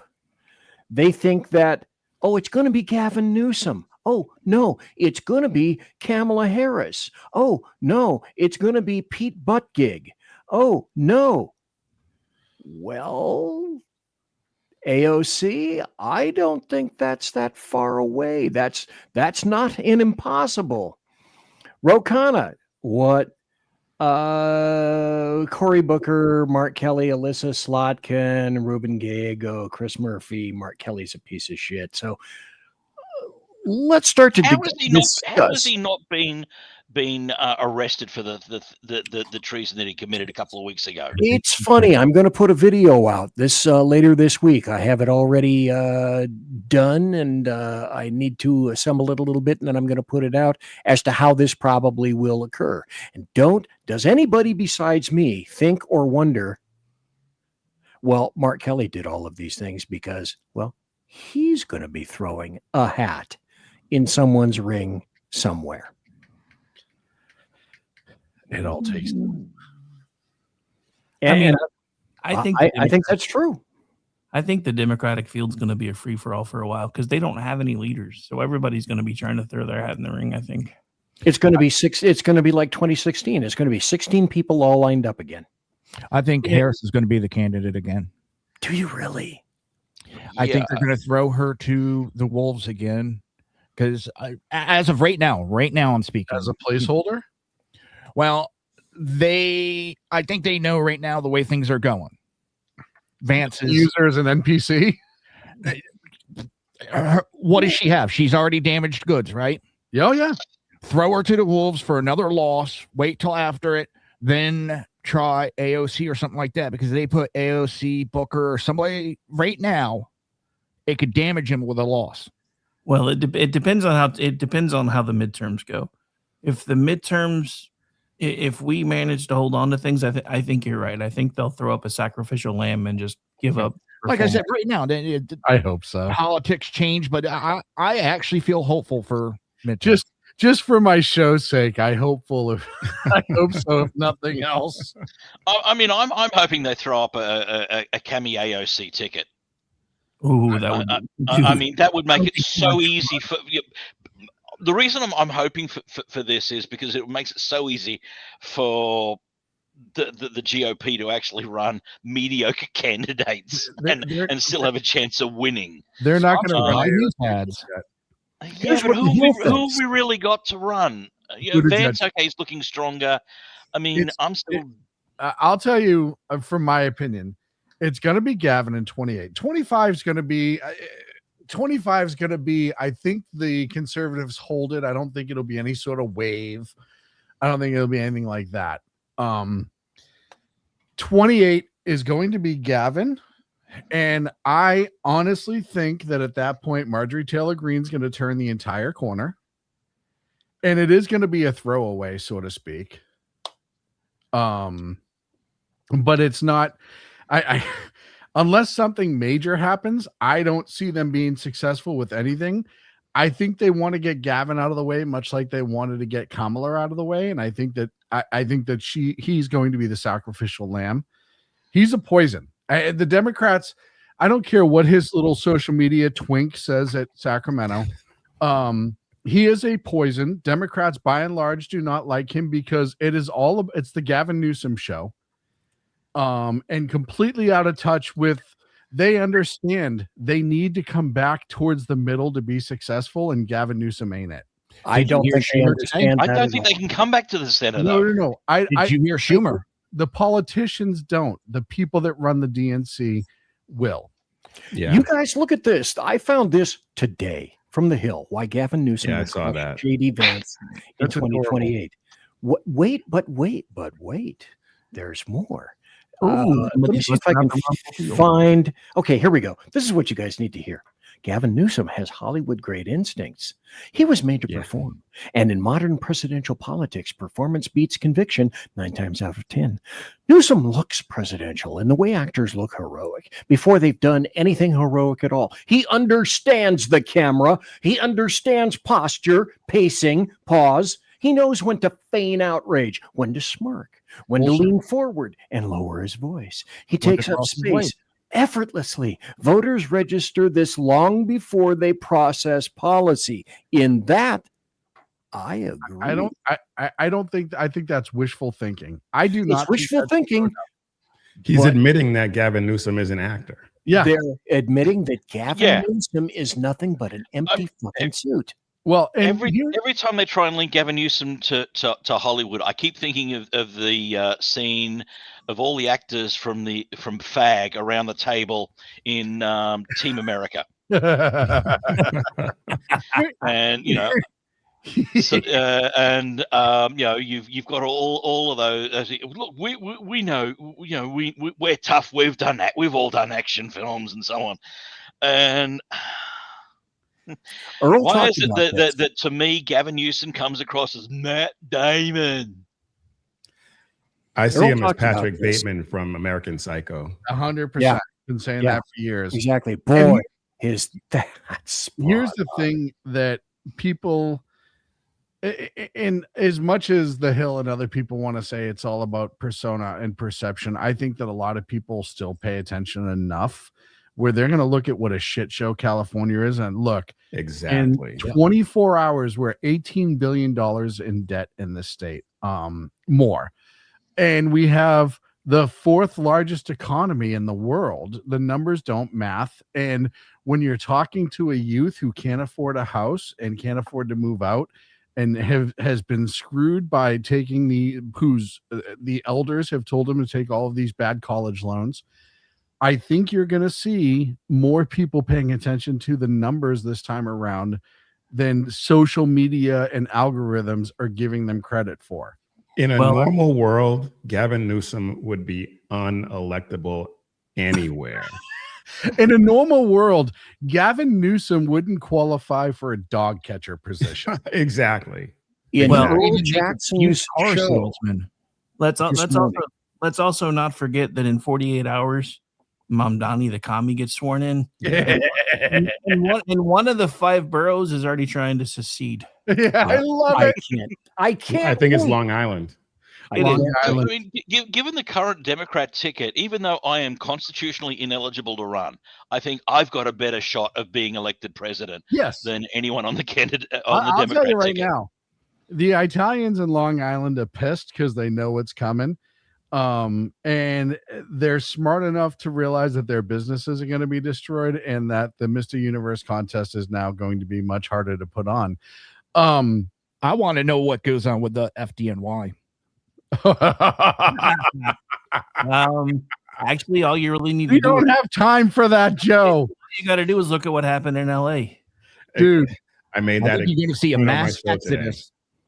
I my favorite thing where it's like, all right, this guy who's Jewish, who was the fire commissioner, was like, I can't do this under Mandami because of what he said. And he turned around and he goes, you know what? You're right. I'm going to prove the entire city wrong. Let me hire somebody who's never put on a set of turnout gear to lead the FDNY. Look, it worked great with the trash woman being the NYPD commissioner. One of the leading fire departments in the United States. Yep. 9/11. That's all I'm going to say. Not even that. Just everything that they've done over the decades is. Oh yeah. If you're a firefighter, that's where you want to work. Yeah, my favorite line from that chick is, "Well, I've actually been part of the department for over 30 years. I just did the EMT side." I'm like, you don't know. Yeah, and here's the problem. Empty-minded twit. I don't discount her work in the service of EMS. That's an incredible service in of itself, but that's not what this job is. No. This is like me saying, because I've seen a lot of planes land, I can qualify as a pilot. Well, you can, as a matter of fact. Hey, I've played Flight Simulator, damn it. I can. I have it loaded up on my computer. Shit, I was a firefighter, and I wouldn't be taking that position. 5 hours solo. Yeah, Joe's 100% the best example. Joe was a firefighter out of everyone on this dais. Joe, do you qualify to be the FDNY commissioner? Hell no. Well, hang on. I have a qualifying question. Are you more qualified than she is to be the FDNY commissioner? Now that's the crux of the biscuit right there. I want to do this as the final question for everybody before we jam. Will this be the issue? Now, people are saying, I think Trump and a couple of Besant and a few other people were saying, just wait. After January, things are going to get better because we've crafted it essentially in that fashion. Number one, in January, I think the Democrats are going to shut down the government again. But having said that, no. Pardon? Schumer came out today. There was an AP article, and he said that he's going to do everything to work with the Republicans to keep the government open. If only he was in charge of the Democrats. Delaying tactic. He's bullshitting. Yeah, does he really have that input, though? Does he have that power? Nope, not anymore. He's not in control. He's not in control of that party anymore, so he can say whatever the hell he wants to say. Nobody's listening to him anyway over there. But this being the crux of the biscuit over here, though, if a BZF then equation, if the economy gets better, then what is the percentile chance, do you think, of 26 being better? I think it's everything about it's the economy, stupid. Heading into the midterm year, Trump hopes to make economy a winning issue. Is this the fulcrum? Can I ask a question on that? How bad was the economy this past year under Trump? I was going to say, to be fair, it's already moving in the right direction. Yeah. Yes. Gas has dropped drastically. Thanksgiving was God knows how much cheaper. They are spending more money. Black Friday hit records. Christmas sales are up. People are spending money. People are making more money. Housing's getting cheaper. Dude, that's the other. Sorry, I didn't mean to cut you off, but that's the other huge thing that came out today. There's all kinds of numbers coming out from home sales that are suddenly through the roof that nobody was expecting, and they're like, when you look at Thanksgiving and they talk about this high price, take a look at the fucking receipts. They went to high-end grocery stores, going to range free, all that expensive shit. Yeah, you're going to get a turkey that costs $20 an ounce. And not to mention, when you're still paying $6 a gallon for diesel in some places, of course your stuff's going to cost more there. I agree with everything you're saying, because I can still go in the grocery store and see $11 eggs, but I can also see $3.50 eggs, right? And I live in California, where the tax rate's through the roof. Both of you hit the nail on the head. Look at the fuel prices are coming down outside of California, where it's about to go up to $6 a gallon, which will affect the cost of food across the country, because California makes a lot of food for this country, and it's more expensive I'm telling you, probably by March, you're going to see $5 a gallon on the regular in California. That's going to affect food prices nationwide. You have to add that into the overall economy.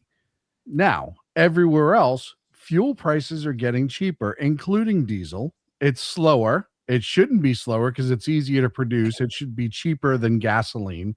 The fact that it's not is because of bullshit. Bullshit. Huh? Well, diesel's a byproduct of making gasoline in the first place. Yeah, it's much simpler to refine, and I was going to say the reason it's so much more expensive is because the Democrats' green energy bullshit. Right. Well, that's the other thing. You look at the diesel requirements, and the secondary refinement that's not even needed drives the price way up. Right now, realistically, and the best part is the fuel burn on these vehicles are really decided by the motor. It's not decided by the fuel you put into it. These motors are way more efficient.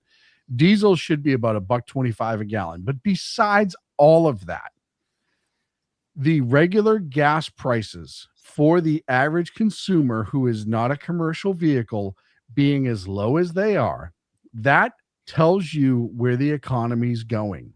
The economy is going, and other than government jobs, the fact that we're adding jobs that are not government related, and we're adding them, maybe it's not 500,000 a month, but 100,000 a month, 100,000 a quarter that are not government jobs, and they're going to U.S. citizens. And you have all of these companies who have already committed trillions of dollars. What are we up to? 2 trillion from outside investors.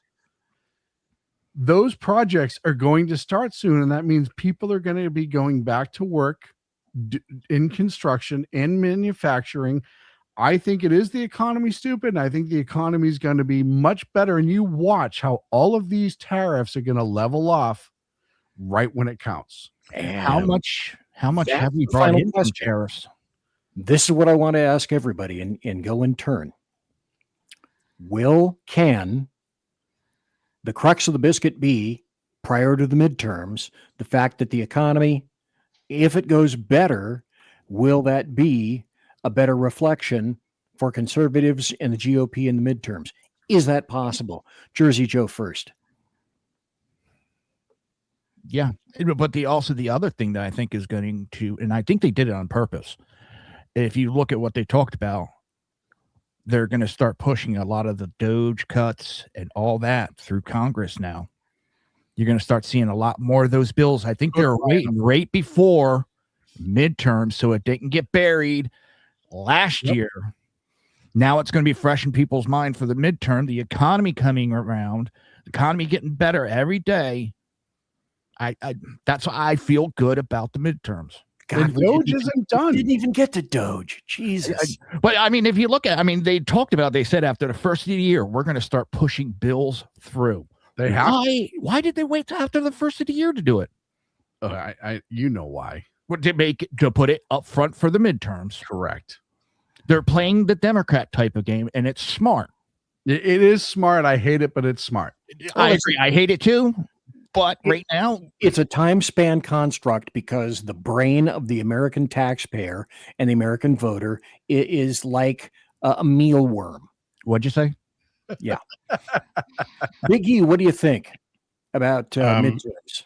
I do think that it's going to be, I think that the economy turning around is going to be a huge factor. And I actually like that the Republicans are playing the Democrats game. I've been saying for a long time that they needed to do that because for a long time, the Democrats were winning playing that game. Mm-hmm. And I think that the Republicans, for the most part, are a lot smarter. And I think they'll be able to play it even better. But yeah, I think as long as they push those Doge cuts, push Doge bills through and get on the trail and start talking about all of the successes that they're having and all of the good things that they're doing and pushing all of the stats that are out there that show how good the economy is. If they have Trump and JD and everybody out there doing that ahead of the midterms, I think there's a chance for us to it won't be a wave, but I think there's a chance for us to expand the lead in the House and the Senate a little bit. And Sean, we know what you think. You're positive about it. I am. I'm very positive about it. You'll see I have a whole shitload of notes here that I've been taking during this whole discussion. So sit down, relax, and pull into your seat. No, I agree a lot with what Joe says. I think finally codifying Doge will make a big difference. And I think it shows people that the Republicans put their money where their mouth is. I agree with Earl that the Republicans are playing the Democrats' game. I hate it because I hate the fact that it has to be played on either side. So I hate it as an entity. I don't hate the fact that they're adapting the logic for it. Earlier in the show, Jack used the phrase "not a sausage," and nobody called him out for that. I do want to note that. I think that's I missed it. I think that's very important to cover. I agree with. You did take note. I'm sure that saying will help Donald Trump get elected, or the next, the midterms. I think California is going to be the sacrificial lamb for the rest of the country. People are going to see what's happening in California, and that's going to only help them in the midterms. California is about to get stupid expensive to live in. We just lost 2 refineries on top of the that weren't even counted into the budget deficit. So it's going to be unbelievable to live here soon. I'll be moving into my truck shortly. And that's going to be a big helper for the midterms, because a lot of these candidates are going to say, well, look at California. We just don't want to do that. That's literally all you have to do right now to be successful. And that tells you how fucked up California is. Can I jump in real quick, Sean, to point out something? Course. And it's not the governor we have. Well, it is, but I'm not trying to praise him to the point of being president. But what did he just do pushing Trump stuff? He just cut our deficit in half in the state. Yeah, and he's going to be on the main stage probably. I don't think 28. I think 32 will be. He'll be back. Yeah, he'll be back, but right now he doesn't have a chance in hell. But I'm just saying, pushing that Trump stuff, he just dropped our deficit so they could point to Florida. I will tell you that with him leaving, he is going to be in the administration probably in the next 2 years. I think so. Look, 25, like I said, I think it is going to be, like Earl said, a decent enough win, not a red wave, but it's going to open up the gap a little bit more. 28, I said Gavin and MTG. I truly believe they're going to be the sacrificial lambs, something along those lines. It's not going to be AOC. I think as much as a moron as that she is, she thinks she's better than that, so she's not going to try to get on that ticket. It's a pride thing, not a brilliance thing. I think that it's going to be JD. And I wouldn't be shocked if it wasn't a Byron Donalds. And I know he's running for governor in Florida right now, and I think that's intentional. How so? What do you mean? What's the effect? I think to get him that experience as being the executor. That's I don't know how much he has. I know the lady in waiting, so to speak. Yes. Okay. I'm not saying it's 100%, but that's just what I'm seeing right now. In Florida, there's a lot of people unhappy with him, with people I've talked to. Well, and look, we'll see what happens when people walk in, because sometimes the enemy of the enemy is my friend, and they may be grumpy with him, but the alternative is worse. I agree 100%. So those are my predictions. And hopefully, like I said, I think 26 is going to be an interesting year. And I think it's going to be a lot more fun for conservatives than people are thinking. Look, we as a party, as a supporter of the Constitution and how we see it, we're beaten, we're angry, we're backed into our corner. All of us are, right? And we're naturally more aggressive and attacking because of the stance that we've been put into. But I've already said 26, I'm going to try to be a lot more happy and lightweight, because I think good things are coming, however slow it may be. Rowdy Rick, what do you think? I am cautiously optimistic. I still don't really know if we're ever going to be able to come together again. And I am quite often reminded of that line from Thomas Jefferson about the tree of liberty needing to be occasionally watered with blood. And I understand that's taken out of context, so I'm trying not to lean too heavily into that. But I think the thing that gives me hope for 2026 is New York City is about a full-on dose of communism, which is going to, I think, wake a lot more people up than we realize. And this is one of the things that I've been saying now for a long time. It's honestly time to start letting people have the things that they voted for so they can see whether or not they work. Because if Mondami can turn New York City into some sort of utopia, then I will freely admit that I was wrong and I'll jump on the fucking commie train. But That's the gamble you're making. It ain't gonna happen. The best way to red pill a leftist is to give them what they want. Well, that's just it. If you guys seen Angela, what the hell is her last name? She's like got like 200 some odd thousand followers, and she put out a post today. She's like, yeah, she's like, hey, I'm a liberal. And they're like, yeah, me too. And she's like, yeah, but I don't like this fraud thing. Oh, so you're a white supremacist. So Andrea Belcamo has been the most interesting of social media people doing whatever they think is popular for popularity and having absolutely zero political intelligence. But I digress. What's her name? Andrea what? Is she the one that was talking about how it was great to be in her 40s and single and drinking every night and all that? Is that who that the is? bold lib, as she used to call herself? Yeah, the bold lib, who's like, yeah, now all of a sudden she's like, all I said was I don't think fraud is a good idea. Now everybody's calling me racist and everything. I'm like, you know how I feel. Welcome to the party. And she has a 6 head. Like I have a 5 head. She's got a 6 head. Dude, you got like a 12 head. What the fuck are you talking about? Well, right now it's a 52 head. It's still more head than you're getting. Go ahead. God dang. I don't know. That was all going over my head. I didn't understand that one. You may be getting a lot of head, but it's trans, so it don't count. Oh. And it's still better than you. Zing. Jack, what do you think? Look, on a personal level, I'm hoping that 2026 is going to bring about some massive changes for me personally. Nothing that I can really talk about on air at this time. Okay, but politically, look, I don't. For Trump to exploit, or for the Republicans to exploit the economy to win the midterms, the media has got to start covering it. Anything that's positive for the GOP and Trump, they bury it. I don't know how they're going to be able to exploit it to that extent. I got a better chance of getting you a unicorn. I'll be happy with just a visa, thank you. Yeah, no kidding. Jack, the rescue mission is going to be conducted by at least 5 overweight older men, but we'll do what we can with it. No, and we're called, by the way, we are called Meal Team 6. Yeah, we are in fact gravy meals. Oh man, we're gonna have to get shirts made up with that. 6. Actually, Earl's probably the thinnest out of all of us. You know what we should do? Oh, guaranteed. Oh God, yes. We should put the SHR and KLRN radio logos on the back and put Meal Team 6 on the front. Yeah. and start selling the merch. The parachutes will be the triples that they use for like Bradley fighting vehicles. Oh, I did 1,200 jumps in my service. My knees are stuffed. I never want to hang under silk again.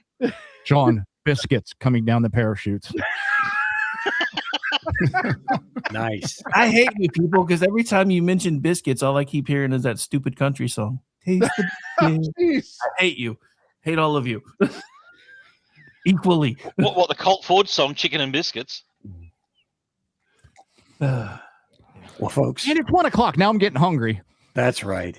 It's one. What the hell? 1:13 for you right now. Yeah. Way over in Florida. Up in Florida.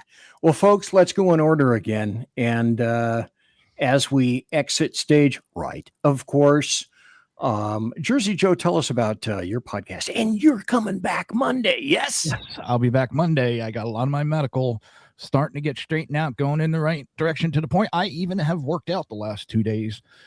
Granted, Nice. It's chair yoga, but it's doing something. A lot of stretching, trying to get mobility back. But I'll be back Monday. Awesome. Might have been back a little bit sooner, but the holiday, I hope everybody understands. I mean, I know the writing hasn't been done that much the last week and a half, but it's the holidays. We got families.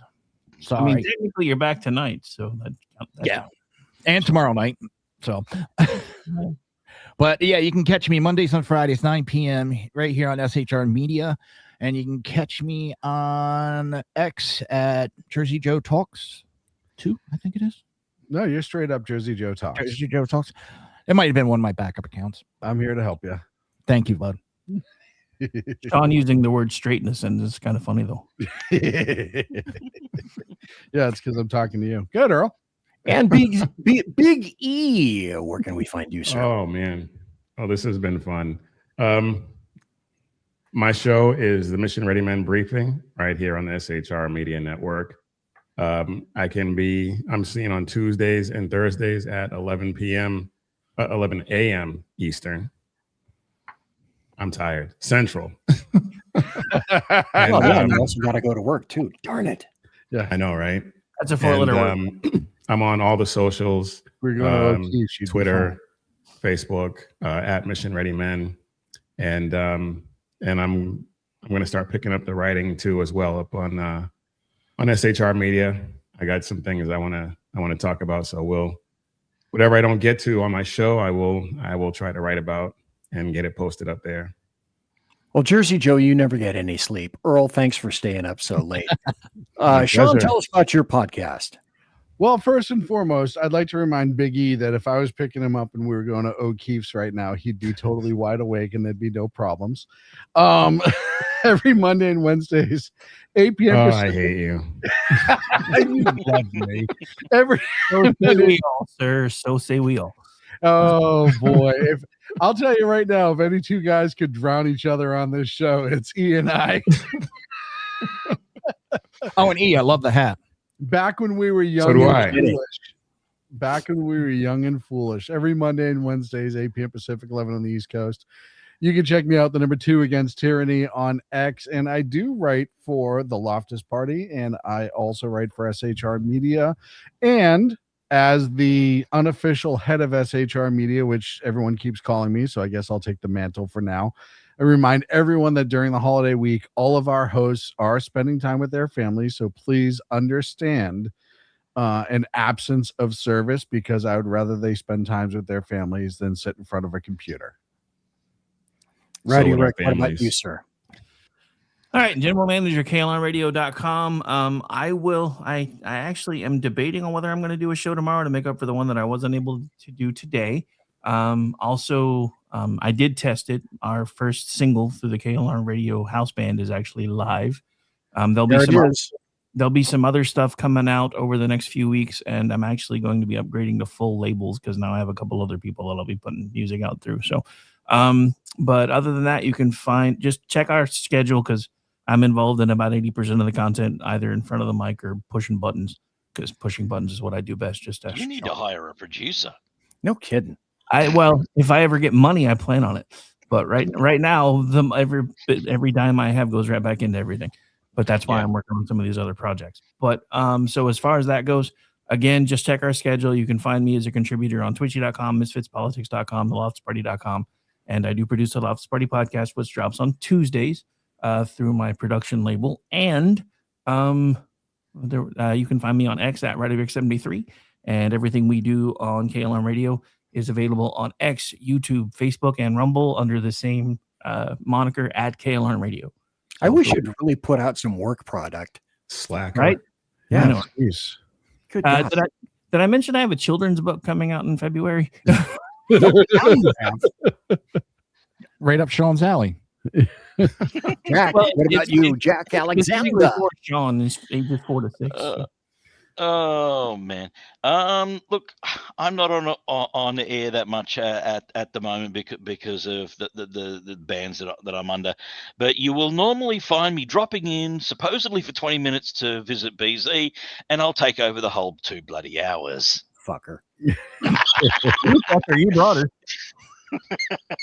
So thanks to everybody. Thanks to everyone listening. Thanks to all our watchers and listeners at SHR. Thanks to all of our good friends at KLRN. And to Rick for simulcasting all the stuff that we do and all the grunt work. Thanks to Jersey Joe for his writings and his show. Thanks to Big E for his show and his contribution also to shrmedia.com. Thanks to Sean for shrmedia.com doing yeoman's work over there at the website and also Edge of Liberty. Thanks to Rowdy Rick through KLRN for being our bestest of buddies here for 2025.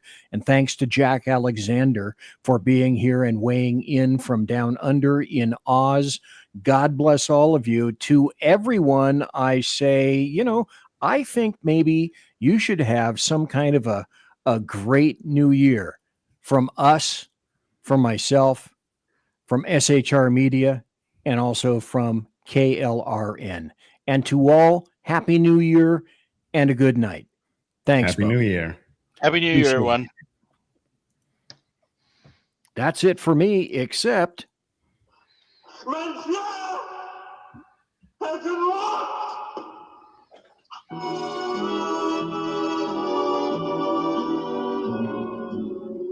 and what I mean by that is, ladies and gentlemen, boys and girls, children of all ages, sizes, weights, concerns, thanks for listening to BZ's Berserk Bobcat Saloon radio show, and to all the other gentlemen who were here, my sincerest thanks to everyone, one and all. Promotional consideration is by the Lockheed Martin Skunk Works, also by Shure and Electro Voice microphones, and the people that manufacture my mixer, the Arrakis Company, also Pratt & Whitney dependable engines, which produce thrust you can trust. And also, thanks to my personal KC-135 Kettle One refueling team, with whom I will most def be consorting in less than 10 minutes' time. For 2025, I may do a brief show Thursday.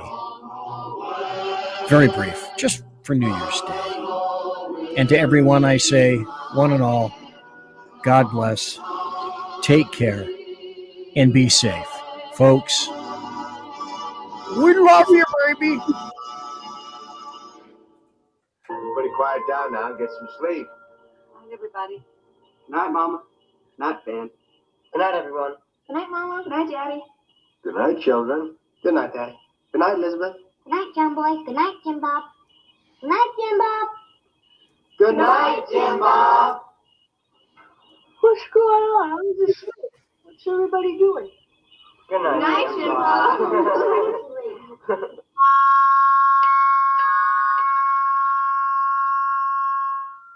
Good night, and good luck.